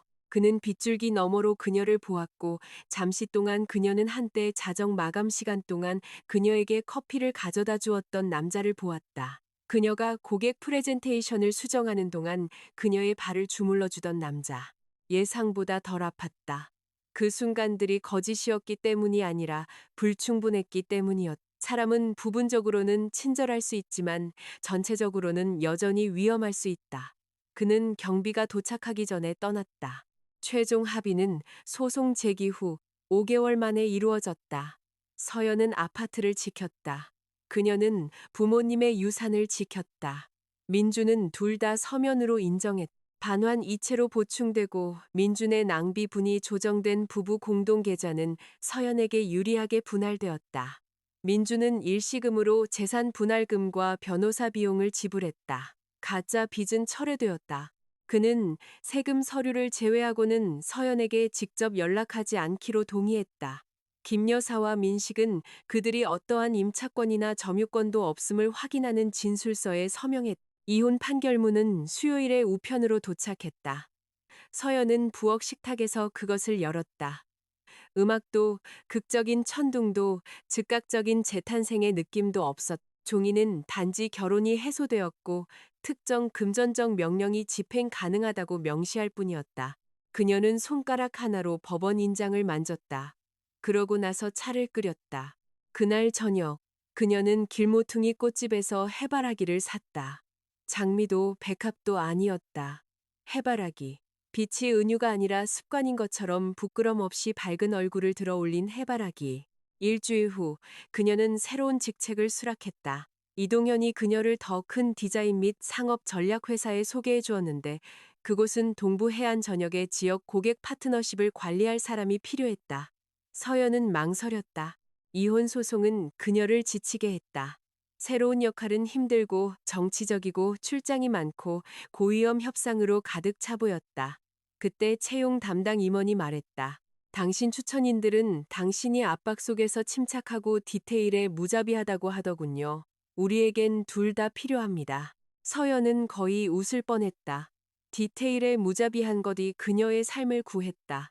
그녀는 그 직업을 택했다. 첫 몇 달은 힘들었다. 그녀는 더 큰 조직을 배워야 했고, 그녀의 과거에 대한 소문만 아는 사람들을 이끌어야 했으며, 몇 달 동안 방어적인 용어로 생각한 후 전문적인 자신감을 재건해야 했다. 그러나 그녀의 재산을 보호했던 바로 그 기술들이 그녀를 고객 업무에서 탁월하게 만들었다. 동기를 추적하고 문서를 읽고 협상력을 파악하고 숫자로 뒷받침되지 않는 쾌활한 진술을 결코 받아들이지 않는 것. 그녀는 반년 동안 지지부진했던 두 개의 프로젝트를 성사시켰다. 혼란스러운 고객 파이프라인을 재정비했다. 텅 빈 아파트에 사과하지 않고 퇴근하는 법을 배웠다. 매주 금요일 그녀는 자신에게 꽃을 사주었다. 민준의 소식은 변호사를 통해 그리고 공시를 통해 그녀에게 도달했다. 한유라의 회사는 개발업자 리베이트와 관련된 세금 및 계약 사기 조사에 휘말렸다. 자금 출처이자 특정 부동산 서류의 참여자로서 민주는 주요 관련 인물이 되었다. 노스브리지는 윤리 정책 위반으로 그를 해고했다. 그는 컨설팅을 시도했다. 고객들이 사라졌다. 김 여사는 가족 중 누군가가 그녀에게 유라의 이메일 스크린샷을 보내주기 전까지 공개적으로 서연을 비난했다. 그러자 김 여사는 유라를 비난했다. 민식은 모든 것이 무너지기 전에 민준이 더 팰리스 한남 아파트를 사지 않은 것을 비난했다. 탐욕은 서연이 발견했듯이 충성스러운 공범을 낳는 경우가 드물었다. 판결 후 몇 달이 지나 민준의 변호사는 김 변호사에게 서연이 합의금에 남은 할부금 집행을 잠시 중단할 의향이 있는지 물었다. 민준은 현금 흐름에 문제가 있었다. 그는 직접 사과하고 싶어 했다. 그는 매듭을 짓고 싶어 했다. 서연은 점심시간에 그녀가 정말로 먹고 싶었던 샐러드를 들고 햇볕이 잘 드는 광장에 앉아 이메일을 읽었다. 그녀는 김 변호사에게 답장했다. 집행은 계속됩니다. 만남은 없습니다. 만약 그가 다시 저에게 직접 연락한다면 접근 금지 및 보호명령 신청을 준비해 주세요. 그러고 나서 그녀는 일하러 돌아갔다. 아무것도 느끼지 못해서가 아니었다. 그녀의 삶이 마침내 그의 후회보다 더 중요해졌기 때문이었다. 제6장 박서연 자신에게로 돌아오다. 이혼 후 서연이 처음으로 받은 큰 보너스는 목요일 오후에 도착했다.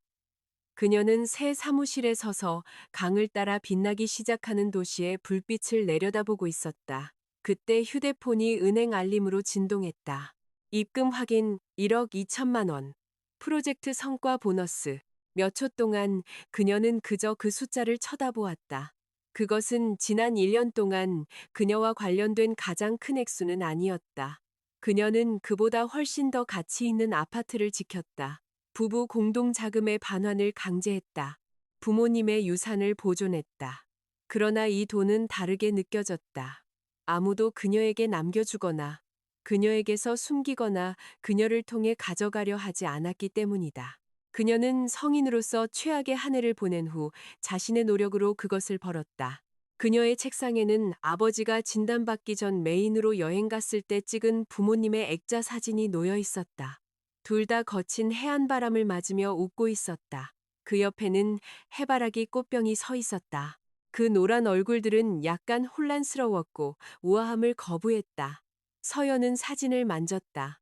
제가 문을 지켰어요. 그녀가 부드럽게 말했다. 휴대폰이 다시 울렸다. 이번에는 김 변호사였다. 최민준 경제사범재판 오늘 종결. 집행유예 3년, 고액 벌금, 배상을 위한 자산 청산 및 세금 추징. 당신의 마지막 할부금은 강제 집행을 통해 압류되었습니다. 자금은 내일까지 입금될 것입니다. 서연은 메시지를 2번 읽고 휴대폰을 잠갔다. 한때 민준의 처벌 소식이 그녀를 떨게 만들었을 때가 있었다. 이제 그것은 다른 주에서 보도되는 날씨처럼 다가왔다. 심각하고 현실적이지만 그녀가 그 안에서 살아야 할 것은 아니었다. 그녀는 컴퓨터에서 제안서를 열고 일로 돌아갔다. 동북 시장에 진출하는 새로운 소비재 브랜드 출시건이었다.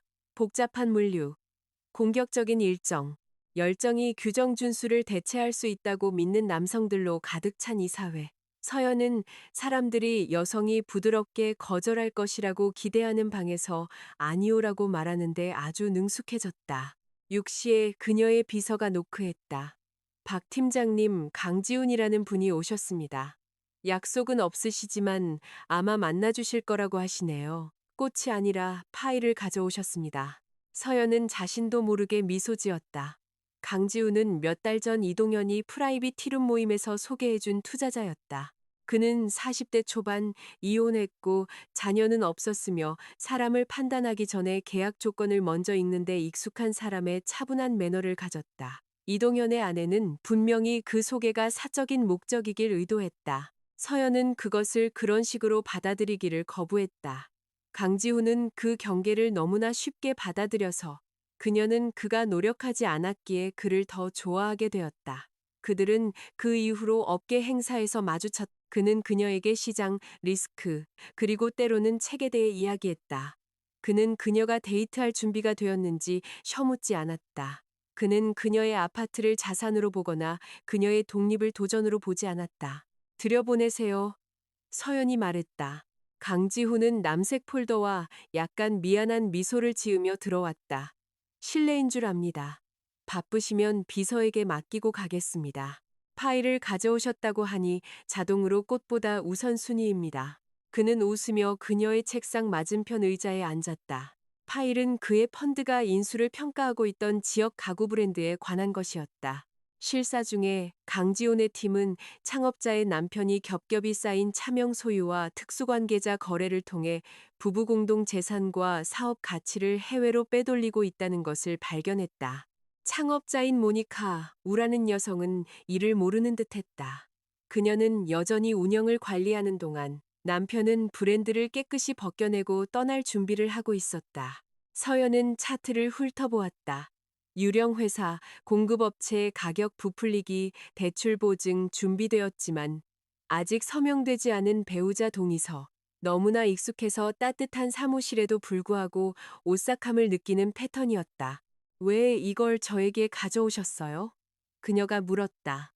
강지훈의 표정은 여전히 차분했다. 최근 최민준 씨가 그 회사 고위직에 지원했기 때문입니다. 거절당했지만 그의 이름이 실사 자료에 나타났습니다. 그게 이동현 씨가 대략적으로 말해준 것을 생각나게 했습니다. 당신이 알아야 한다고 생각했습니다. 당신이 누군가에게 행동을 빚졌기 때문이 아니라 당신 자신을 노출시키지 않고 우 여사에게 경고하는 방법을 알지도 모르기 때문입니다. 서연은 그를 살폈다. 남자가 여자의 과거를 이용하는 방법은 여러 가지가 있었. 친밀감을 만들거나 구원자 본능을 과시하거나 고통이 그녀를 감사하게 만드는지 시험하기 위해서 강지우는 그런 것들을 하나도 하지 않았다. 그는 파일을 책상 위에 놓고 그녀의 결정을 기다렸다. 당신이 직접 익명으로 변호사에게 보낼 수도 있었을 텐데요. 그녀가 말했다. 그럴 수도 있었지만 상황이 당신의 과거와 관련이 있습니다. 당신을 위해 행동하는 척하면서 당신을 배제하고 행동하고 싶지 않았습니다. 그 차이는 중요했다. 서연은 파일을 덮었다. 저에게 맡겨두고 가세요. 물론이죠. 그가 일어서서 문으로 갔다. 그는 잠시 멈췄다. 한 가지 더. 저희 회사가 다음 주에 소비재 브랜드의 투자 리스크에 대한 포럼을 개최합니다. 창업주가 이끄는 회사의 숨겨진 부채에 대한 패널이 있을 겁니다. 당신의 현재 프로젝트와 관련이 있을 수 있습니다. 전문가 게스트로 오시면 환영입니다. 사적인 의무는 없습니다. 그건 절대적으로 사적인 의무가 있을 때 누군가 하는 말처럼 들리네요. 그의 미소가 따뜻해졌다. 전문적인 존중이 있습니다. 그 외의 것은 선택 사항으로 남겨두죠. 그가 떠난 후 서연은 오랫동안 파일을 들고 앉아 있었다. 그녀는 모니카 우에게 아무런 의무도 없었다. 그녀는 자신의 전쟁을 치렀다. 매력적인 남편에게 재정적으로 궁지에 몰린 모든 여성을 위한 구조대가 될 필요는 없었다. 그러나 그녀는 그 차트들을 보고 아무것도 하지 않을 수는 없었다. 그녀가 고기에서가 아니라 침묵이 한때 다른 사람들이 그녀의 삭제를 계획했던 방이었기 때문이다. 그녀는 김 변호사에게 전화했다. 남편이 자산을 빼돌리고 있을지 모르는 여성에게 익명이지만 법적으로 신중한 경고를 보내야 해요. 김 변호사가 한숨을 내쉬었다. 물론 그러시겠죠. 저에게 파일을 보내세요. 제대로 처리하죠. 3일 후 그 가구 브랜드가 여성 창업자가 남편을 자산 횡령으로 고발한 후 지배구조 분쟁에 들어갔다는 뉴스가 터졌다. 서연은 헤드라인을 읽고 페이지를 닫았다. 모니카우는 이제 변호사들이 있었다. 그것으로 충분했다. 투자 포럼에서 강지훈의 발표는 서연이 예상했던 대로 정확했다. 그는 실사 실패, 차명 소유, 창업주의 취약성, 그리고 문서가 말하는 것뿐만 아니라 그것이 드러내는 인센티브를 읽는 것의 중요성에 대해 이야기했다. 커피 브레이크 시간에 서연은 그에게 다가갔다. 패널이 유용했어요. 그녀가 말했다. 문서에 무자비한 사람에게서 듣는 최고의 칭찬이네요. 이동현 씨가 그 말을 했나요? 감탄과 두려움을 담아서요. 그들은 로비를 함께 걸으며 평가판 계정을 세워 반복 매출을 부풀린 물류 소프트웨어 회사에 대해 논의했다. 대화는 쉬웠다. 연기도 탐색도 없이 단지 두 전문가가 빠르게 이해받는 즐거움을 누리고 있었다. 그들이 출구에 도달했을 때 강지훈이 말했다. 이게 너무 성급하지 않았으면 좋겠습니다만 언젠가 저녁 식사 같이 하시겠어요? 대답이 아니오라면 저는 계속 정상적으로 행동할 겁니다. 서연은 그 초대보다 마지막 문장에 더 감사했다. 제가 뭘 원하는지 잘 모르겠어요. 그녀가 말했다. 그건 수용 가능한 대답입니다. 그건 예스가 아니에요. 알고 있습니다. 그녀는 그를 보았고 서두름도 침묵을 채워야 할 어지러운 필요도 거절이 온기를 처벌로 바꿀 것이라는 두려움도 느끼지 않았다. 나중에 다시 물어보세요. 그녀가 말했다. 강지훈이 고개를 끄덕였다. 나중은 할 수 있습니다. 나중은 우연히 찾아왔다. 포럼 2주 후 서연은 건물 관리실로부터 메시지를 받았다. 주차 공간 B52의 소유주가 변경되었습니다. 새로운 차량 등록 정보를 확인해 주십시오. 그녀는 퇴근 후 내려가서 이웃 공간에 있는 검은 세단 옆에 강지훈이 서류 상자를 들고 진심으로 놀란 표정으로 서 있는 것을 발견할 때까지 그것을 무시했다. 여기 사세요? 서연이 물었다. 그는 주차 공간 번호를 보고 다시 그녀를 보았다. 방금 위층 아파트 계약을 마쳤습니다. 보아하니 제가 당신의 새로운 주차 이웃이군요. 이건 계획된 게 아닙니다만. 드라마 속 의심스러운 남자가 할 법한 말처럼 들린다는 건 압니다. 서연은 웃었다. 진짜 웃음, 계획되지 않고 가벼운, 의심스럽게 들리긴 하네요. 등기부 등본, 중개인 이메일, 그리고 스토킹이 아니라는 진술서를 제공할 수 있습니다. 필요하다면 공증된 진술서도요. 그녀는 여전히 미소 지으며 고개를 저었다. 건물에 오신 걸 환영해요, 강지훈 씨. 고맙습니다, 박서연 씨. 몇 년 만에 처음으로 남자가 그녀의 이름을 부르는 것을 듣는 것이 소유권 주장처럼 느껴지지 않았다. 그것은 인정처럼 느껴졌다. 봄이 여름으로 접어들었다. 서연과 강지우는 가끔 엘리베이터를 함께 타는 이웃이 되었고, 그 후 기사를 교환하는 전문가가 되었고, 가끔 늦은 회의 후에 저녁을 먹는 친구가 되었다. 그는 그녀가 매주 금요일에 해바라기를 산다는 것을 알게 되었다. 그녀는 그가 올리브를 싫어하지만 어머니가 좋아해서 아닌 척한다는 것을 알게 되었다. 그는 압박하지 않았다. 그녀는 도망치지 않았다. 민준의 마지막 배상금이 도착했을 때 서연은 샴페인으로 축하하지 않았다. 그녀는 서점에 가서 미뤄두었던 소설책 한 무더기를 샀고 해바라기 두 다발을 사서 한 다발은 한때 민준이 건물 밖에서 너무 오래 서성거렸을 때 경비를 불렀던 컨시어지에게 주었다. 좋은 날이네요. 컨시어지가 물었. 서연은 꽃을 보았다. 충분히요. 그녀가 말했다. 그날 밤 그녀는 창가에 해바라기를 놓고 책을 펼쳤다. 아파트는 조용했다. 텅 빈 것이 아니라 조용했다. 그 차이가 모든 것이었. 제7장 불 켜진 길. 판결 6개월 후 서연은 다시 유리벽 앞에 섰다. 하지만 이번에는 그녀를 비추는 반사된 모습은 전쟁을 준비하는 여자의 것이 아니었다. 그녀는 새 회사의 지역 본부 회의실에서 고객사 이사회가 도착하기를 기다리고 있었다. 테이블 위에는 그녀가 처음부터 끝까지 구축한 수백억 원 규모의 확장 프로젝트 바인더가 놓여 있었다. 그녀의 팀은 그녀 주위에 앉아 발표 내용을 검토하고 있었다. 한 주니어 매니저가 속삭였다. 그들이 출시 비용의 이의를 제기하면 인력 모델로 시작해야 할까요? 서연은 고개를 저었다. 회피된 리스크로 시작해요. 사람들은 비용에 대해서는 논쟁하지만 리스크에 대해서는 귀 기울이죠. 주니어 매니저는 그것이 성경 구절이라도 되는 양고개를 끄덕이며 받아 적었다. 서연은 거의 미소 지을 뻔했다. 1년 전 그녀는 도둑질을 실용주의라고 부르고 싶어 하는 사람들로부터 자신의 삶을 방어하면서 바로 그 교훈을 배웠다. 폴더 옆에 엎어둔 그녀의 휴대폰이 한번 진동했다. 고객이 도착하기 전에 확인했다. 김 변호사의 메시지였다. 최종 통지, 최민중 건 종결, 미결 집행 없음. 또한 김영희 씨가 의료, 부양 명목으로 당신에게서 갈취한 자금에 대한 남은 채무 확인서에 서명함. 분쟁 금액 중 600만 원 회수. 나머지는 상징적인 피를 원하지 않는 한 쫓을 가치가 없을 듯. 서연이 타자를 쳤다. 끝내줘. 서면 확인서로 충분해요. 김 변호사가 답했다. 그럴 줄 알았어요. 축하해요, 박서연 씨. 당신이 이겼어요. 그 단어는 이상했다. 이기는 것은 축제처럼 들렸다. 서연이 느낀 것은 더 조용했다. 정리. 낡은 잔해를 밟지 않고 걸을 수 있을 만큼 깨끗하게 쓸린 길. 고객 미팅이 시작되었다. 서연은 40분 동안 발표했다. 그녀는 반대를 처리하고 호전적인 CFO의 방향을 바꾸고 회의적인 운영이사를 그녀를 대신해 주장하는 사람으로 만들었다. 결국 이사회는 단지 사소한 수정만으로 확장을 승인했다. 나중에 그녀의 상사가 그녀를 따로 불렀다. 방금 우리에게 6개월을 벌어준 거 알아요? 알아요. 그가 웃었다. 거짓 겸손이 없었다. 좋은 계획이었어요. 훌륭한 계획이었죠. 다음 분기에 보상에 대한 대화가 있을 겁니다. 진지한 대화요.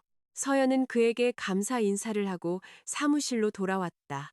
두려움이 아닌 노력에서 오는 피로감을 느꼈다. 그녀는 그 느낌이 좋았. 그것은 몸을 텅 비게 하는 대신 채워주었다. 해질녘 강지훈이 저녁 식사를 제안하는 문자를 보냈다. 순전히 이웃 간의 물류 문제. 실수로 위원회 규모의 파스타를 요리해버렸음. 서연은 메시지를 보고 수락하면 일이 복잡해진다는 익숙한 거절 반사를 고려했다. 그러고 나서 그녀는 타자를 쳤다. 저는 견고하고 합법적인 회의론을 제공할 수 있습니다. 그의 답장은 즉시 왔다. 이상적인 조합. 강지훈의 아파트는 그녀의 집 2층 위에 있었고 책들은 아직 상자에, 예술품들은 벽에 기대어 있었다.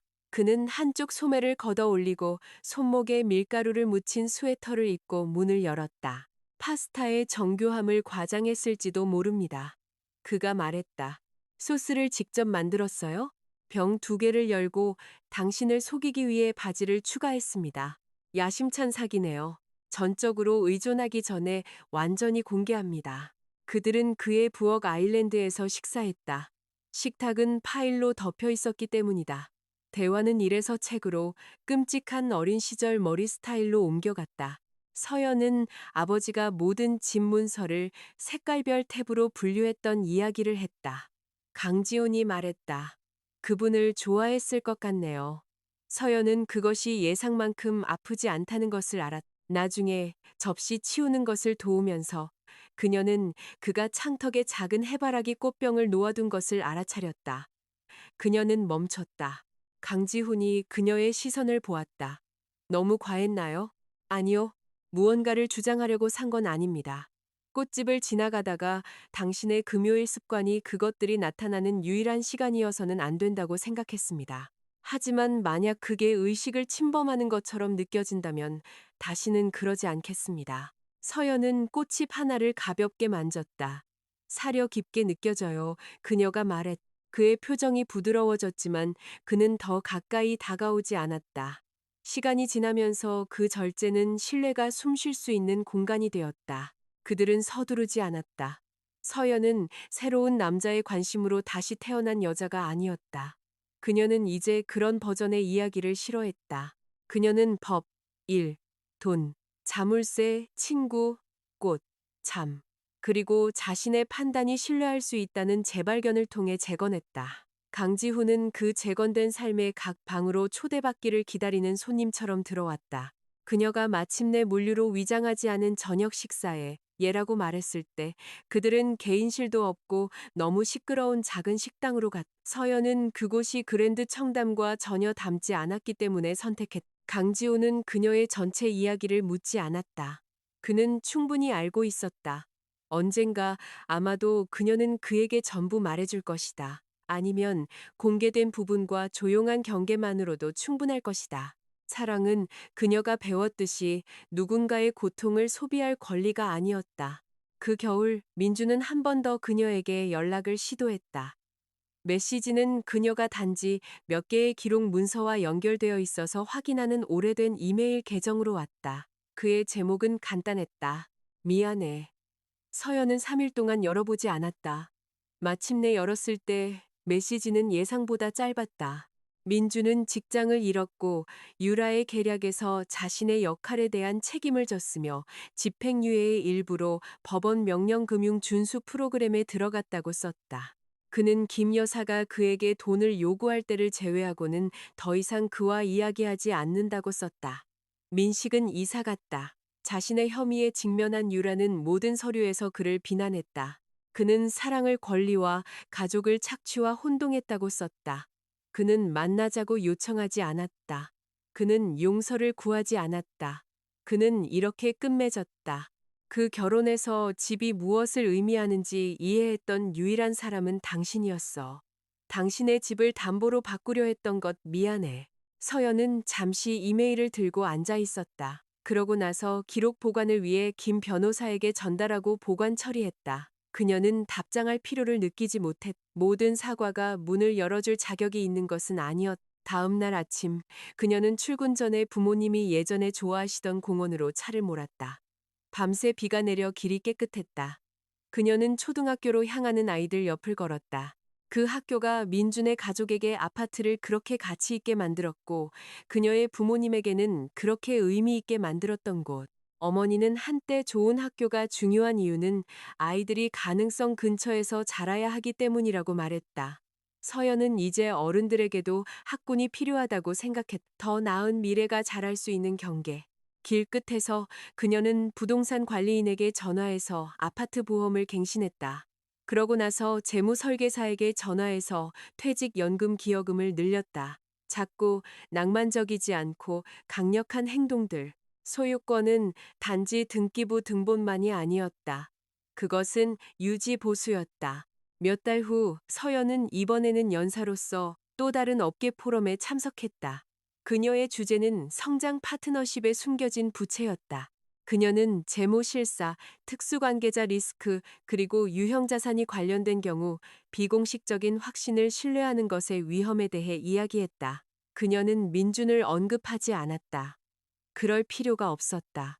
모든 교훈은 그 근원을 넘어 성장했다.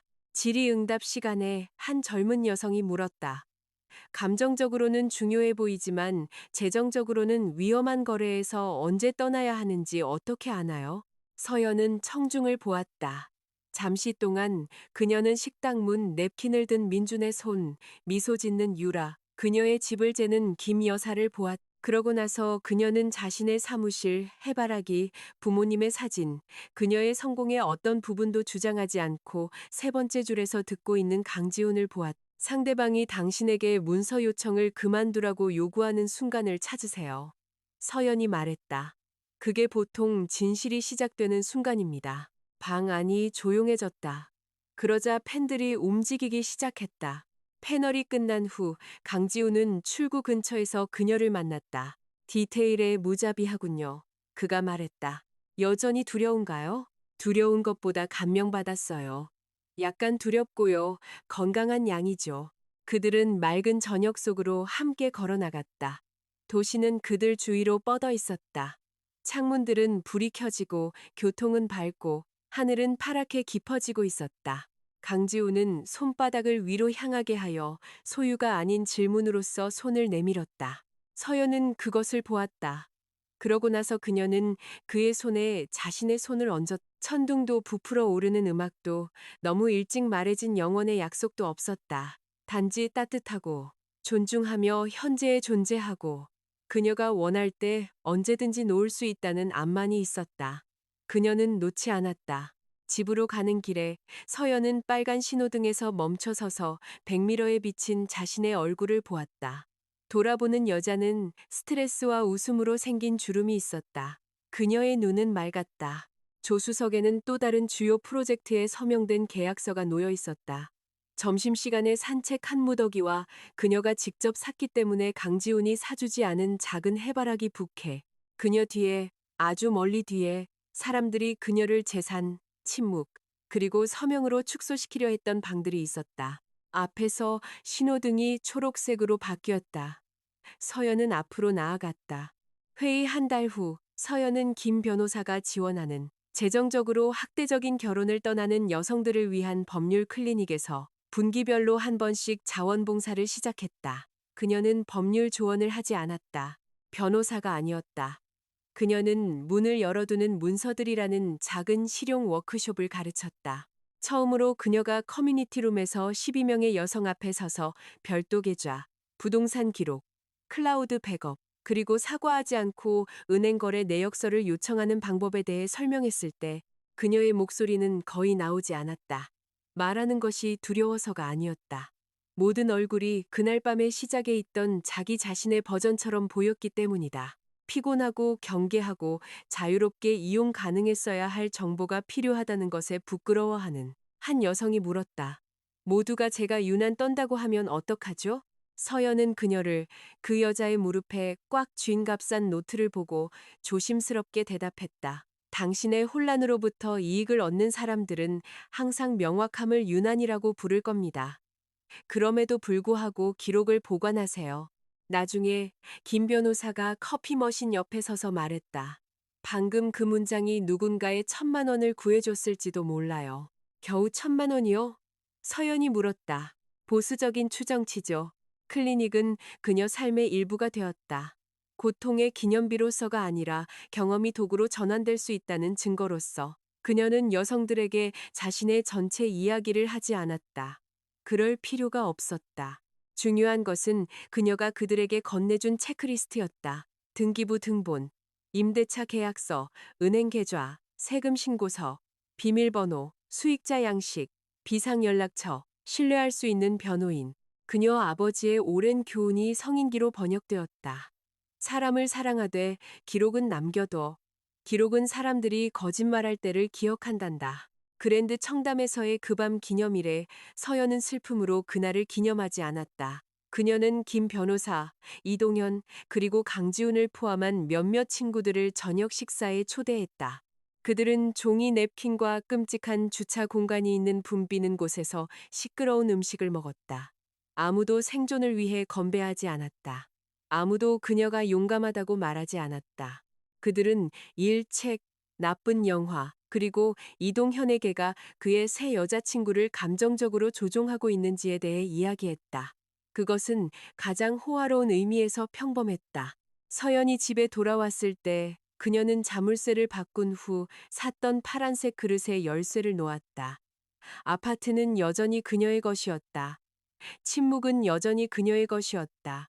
한때 다른 사람들이 그녀 주위에서 협상하던 미래는 그녀를 소유하려 하지 않고 기다렸다. 길은 길었다. 도시는 밝았다. 그녀에게 속한 모든 것이 마침내 그녀와 함께 여행하고 있었다. 제8장. 당신의 새 아내에게 물어보세요. 이혼 판결이 확정된 다음 날 아침. 최민주는 두 카운티 떨어진 법원에서 한유라와 결혼했다. 서연은 이 사실을 민준에게서도 소문을 통해서도 아닌 김 변호사가 전달해준 규정준수 업데이트를 통해 알게 되었다. 유라는 더 팰리스 한남 거래를 되살리려는 마지막 시도에서 새 결혼 증명서를 사용했다. 그 논리는 절망 속에서 거의 인상적일 정도였다. 만약 민준이 더 이상 서연과의 이혼 소송 중이라는 이유로 자격을 얻을 수 없다면 아마도 그와 유라는 다른 주택담보대출 상품 하에 새로 결혼한 가구로서 자격을 얻을 수 있을 것이다. 유라의 회사가 미래의 수수료 수입을 지원으로 제시했지만 은행은 즐거워하지 않았다. SH 서울주택도시공사는 훨씬 덜 즐거워했다. 정오까지 수정된 파일은 강화 심사 대상으로 지정되었다. 3시까지 더 팰리스 한남의 개발사는 구매 계약금에 대한 채무 불이행 통지를 발행했다. 5시까지 유라의 회사는 계약금 담보로 사용된 고객 자금에 관한 문서 제출 요구를 받았다. 6시 30분 민주는 서연이 모르는 번호로 전화했다. 그녀는 음성사서함이 받을 때까지 울리게 놔두었다. 그의 메시지는 1분 후에 도착했다. 숨가쁘고 자존심이 벗겨진 채로 서연아, 제발. 내가 부탁할 권리가 없다는 건 알지만 은행이 모든 걸 사기처럼 취급하고 있어. 네 변호사가 네가 추가적인 청구를 제기하지 않는다는 해명을 보내주면 그들이 심사보류를 풀어줄지도 몰라. 유라랑 나 이제 결혼했어. 나 책임져야 할 게 있어. 계약금이랑 직장을 같은 주에 잃을 수는 없어. 제발 전화 좀 줘. 서연은 손에 차 한 잔을 들고 부엌 카운터에 서서 한 번 들었다. 그녀는 예상했던 날카로운 고통을 느끼지 못했다. 마침내 지루해진 패턴에 대한 둔한 인식만을 느꼈다. 민주는 여전히 그녀의 말이 그의 선택의 결과를 해결하기 위해 존재한다고 믿었다. 그녀는 음성사서함을 김 변호사에게 한 줄의 메시지와 함께 전달했다. 변호사를 통하지 않은 응답은 없음. 김 변호사의 공식적인 답변은 짧았다.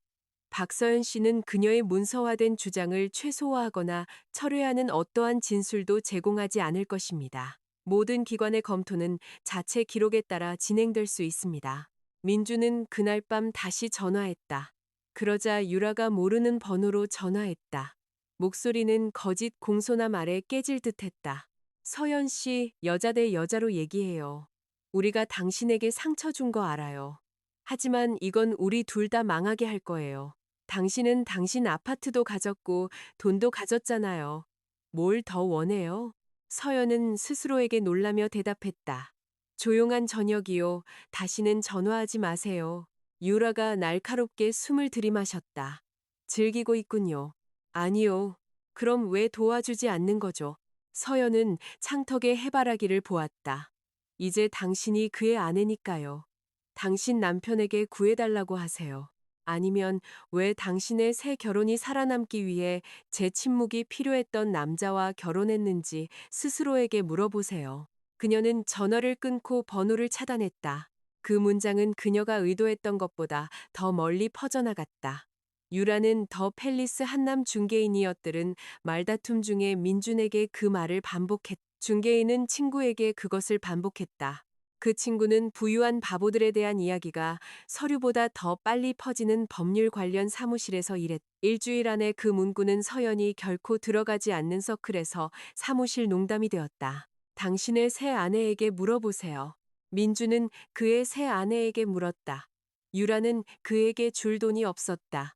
그녀의 현금은 그녀 회사의 세련된 표면을 유지하고 오래된 선금을 메우고 이제 규제 당국이 왜 그렇게 많은 고객 예치금이 관련 법인을 통해 이동했는지 묻기 시작하면서 변호사 비용을 지불하는 데 쓰였다. 그들의 법원 결혼은 미래를 보장하기 위한 것이었지만 또 다른 증거에 매듭이 되었다. 민주는 그의 첫 번째 결혼에서 분쟁 중인 자금을 받은 회사의 여자와 결혼했다. 유라는 그의 재산 공개가 검토 중인 남자와 결혼했다. 각자는 상대방이 피난처를 제공할 것이라고 생각했다. 대신 그들은 서로의 날씨가 되었다. 노스브리지 인테리어는 3주 후 민준을 해고했다. 해고 통지서는 윤리정책 위반, 재무서류 허위 기재, 그리고 회사의 평판 리스크를 노출시킨 거래 관여를 이유로 들었다. 민주는 자신의 사적인 이혼이 고용과 아무런 관련이 없다고 주장하려 했다. 노스브리지는 협력업체 중복, 유라와 관련된 지불 내역, 그리고 민준이 회사 인맥을 이용해 사적인 부동산 투자를 용이하게 했다는 증거 사본으로 답했다. 그가 기대했던 퇴직금은 사라졌다. 유라는 조사 중인 특정 거래를 중개할 면허를 잃었다. 그녀의 집주인은 밀린 임대료로 소송을 걸었다. 두 명의 고객은 예치금 반환을 요구했다. 그녀와 민준이 임시 아파트 밖에서 다툴 때 이웃이 유라가 당신은 서연이 무너질 거라고 약속했잖아. 당신은 그녀 아파트 돈이 기본적으로 당신 거라고 약속했잖아. 라고 소리치는 것을 포착할 만큼 충분히 길게 촬영했다. 그 영상은 완전히 바이럴되지는 않았지만 중요한 모든 사람에게 도달했다. 서연은 그것을 보지 않았다. 김 변호사는 법적 효과만 보냈다. 유용하지만 필요하지는 않음. 서연의 강제 집행 신청에 대한 최종 심리는 늦가을에 열렸다. 민주는 더 야위었고 양복은 헐렁했고 머리는 덜 정돈된 모습으로 나타났다. 유라는 없었다. 김 여사는 없었다. 민식은 없었다. 판사는 남은 미지급 금액을 민준의 청산된 증권 계좌에서 압류하도록 명령하고 만약 그가 다시 지연할 경우 추가 비용을 청구할 수 있는 서연의 권리를 보존했다. 법원 밖에서 민주는 계단 근처에서 기다렸다. 서연아, 그가 말했다. 김 변호사가 개입하려 했지만 서연은 손을 들었. 그녀는 이제 그가 두렵지 않았다. 조심스러웠다. 그렇다. 완전히 끝났다. 민주는 오랫동안 그녀를 보았다. 내가 유라랑 결혼한 건 내가 헌신하면 적어도 무언가는 남을 거라고 생각했기 때문이야. 그때는 사랑이 아니었어. 공황이었지. 서연은 가방끈을 고쳐맸다. 그건 당신 상담사에게 할 말처럼 들리네요. 그가 갈라진 웃음을 터뜨렸다. 넌 항상 내가 인정했던 것보다 더 날카로웠어. 아니요, 저는 항상 이만큼 날카로웠어요.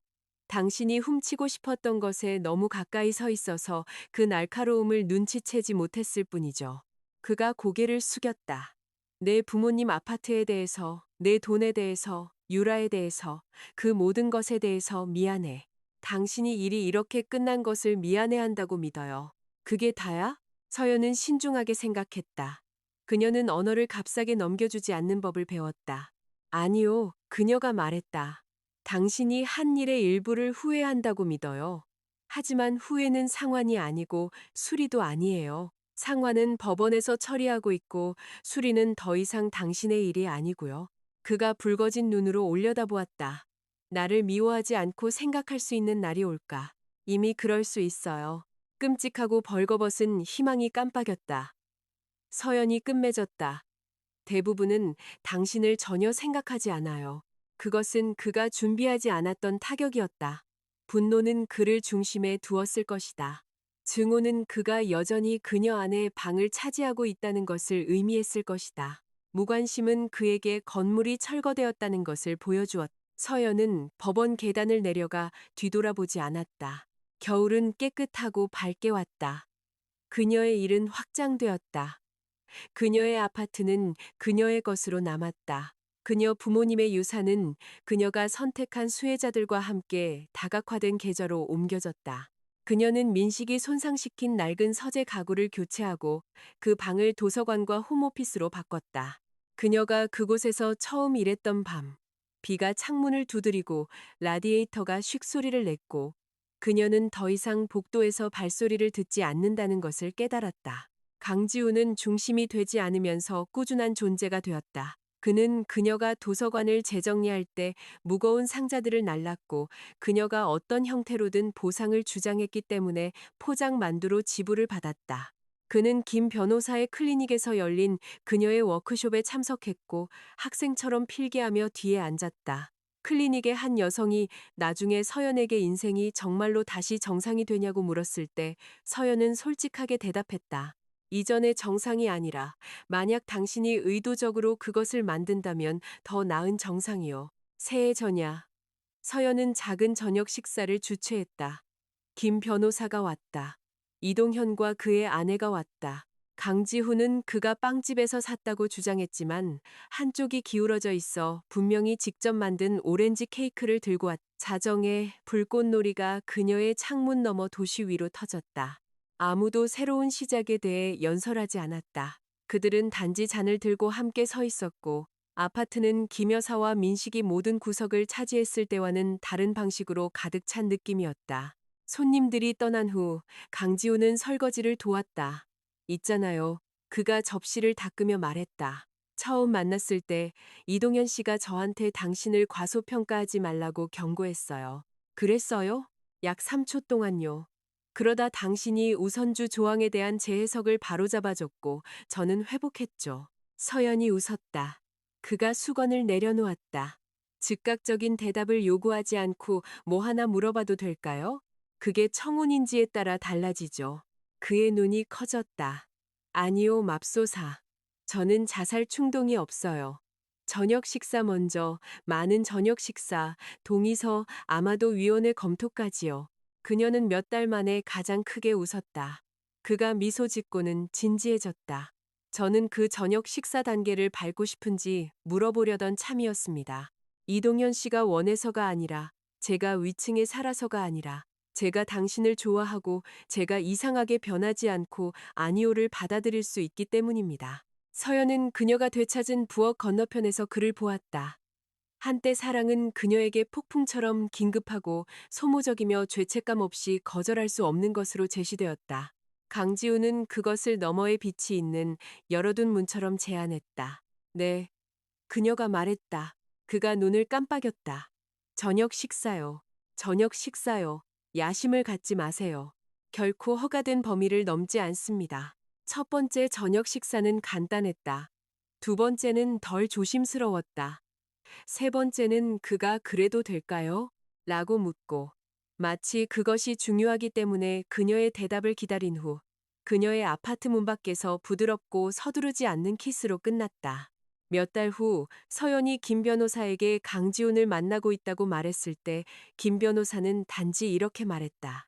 좋아요. 만약 그가 날 실망시키면 어디에 소송을 제기해야 하는지 알아요. 서연이 답했다. 무서운 분이시네요. 그래서 절 고용하신 거잖아요. 그때쯤 민준의 집행유예가 시작되었다. 유라는 민사소송에 얽혀 있었고 그와 민준이 결코 제대로 감당하지 못했던 아파트에서 이사했다. 김 여사는 도시 여자들이 아들들을 망친다고 듣는 사람 누구에게나 말하며 원주로 영구히 돌아갔다. 민식은 가족 중 누구도 그의 방황을 지원할 여유 현금이 없어진 후에야 마침내 안정적인 직업을 찾았다.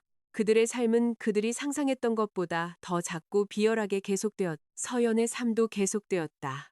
그녀가 감히 희망했던 것보다 더 크고 조용하게. 어느 금요일 저녁, 그녀는 퇴근 후 주차장에서 차를 몰고 나왔다. 강지훈의 차는 그들이 같은 업계 리셉션으로 향하고 있었기 때문에 그가 반드시 함께 도착해야 한다고 생각해서가 아니라 존중하는 거리를 두고 따라왔다. 주차장 출구에서 신호등이 빨간색으로 바뀌었다. 서연은 멈춰서서 백미러를 들여다보았다. 그녀 자신의 얼굴이 돌아보았다. 그랜드 청담 밖에 서 있던 여자보다 나이 들었고 잠긴 문 뒤에 앉아 녹음기를 테스트하던 아내보다 더 안정되었고 한때 서류 작업이 아버지의 불안한 습관이라고 생각했던 딸보다 더 밝았다. 신호등이 바뀌었다. 서연은 앞으로 나아갔다. 그녀 뒤에는 위조된 빚, 도난당한 계획, 사랑을 협상력으로 바꾸려 했던 가족, 그녀의 침묵을 약점으로 그녀의 집을 담보로 착각했던 남편이 있었다. 그녀 옆에는 보이지 않지만 존재하는 그녀가 보관했던 문서들, 그녀를 믿어준 사람들, 그녀가 갈고 닦은 기술들, 그리고 그녀가 한 번에 하나의 경계를 쌓아 올린 삶이 있었다. 앞에서 도시가 황금빛 차선으로 열렸다. 박서연은 그녀에게 속한 모든 것을 가지고 떠났다. 더 중요하게는 그녀는 자신이 자신에게 속한다는 것을 배웠다. 이야기 끝까지 함께 해주셔서 감사합니다. 이 생생한 인물들의 여정은 계속해서 펼쳐질 것입니다. 제 작품을 사랑하신다면 좋아요 버튼을 누르고 비디오를 저장하고 더 많은 모험을 위해 구독하는 것을 잊지 마세요.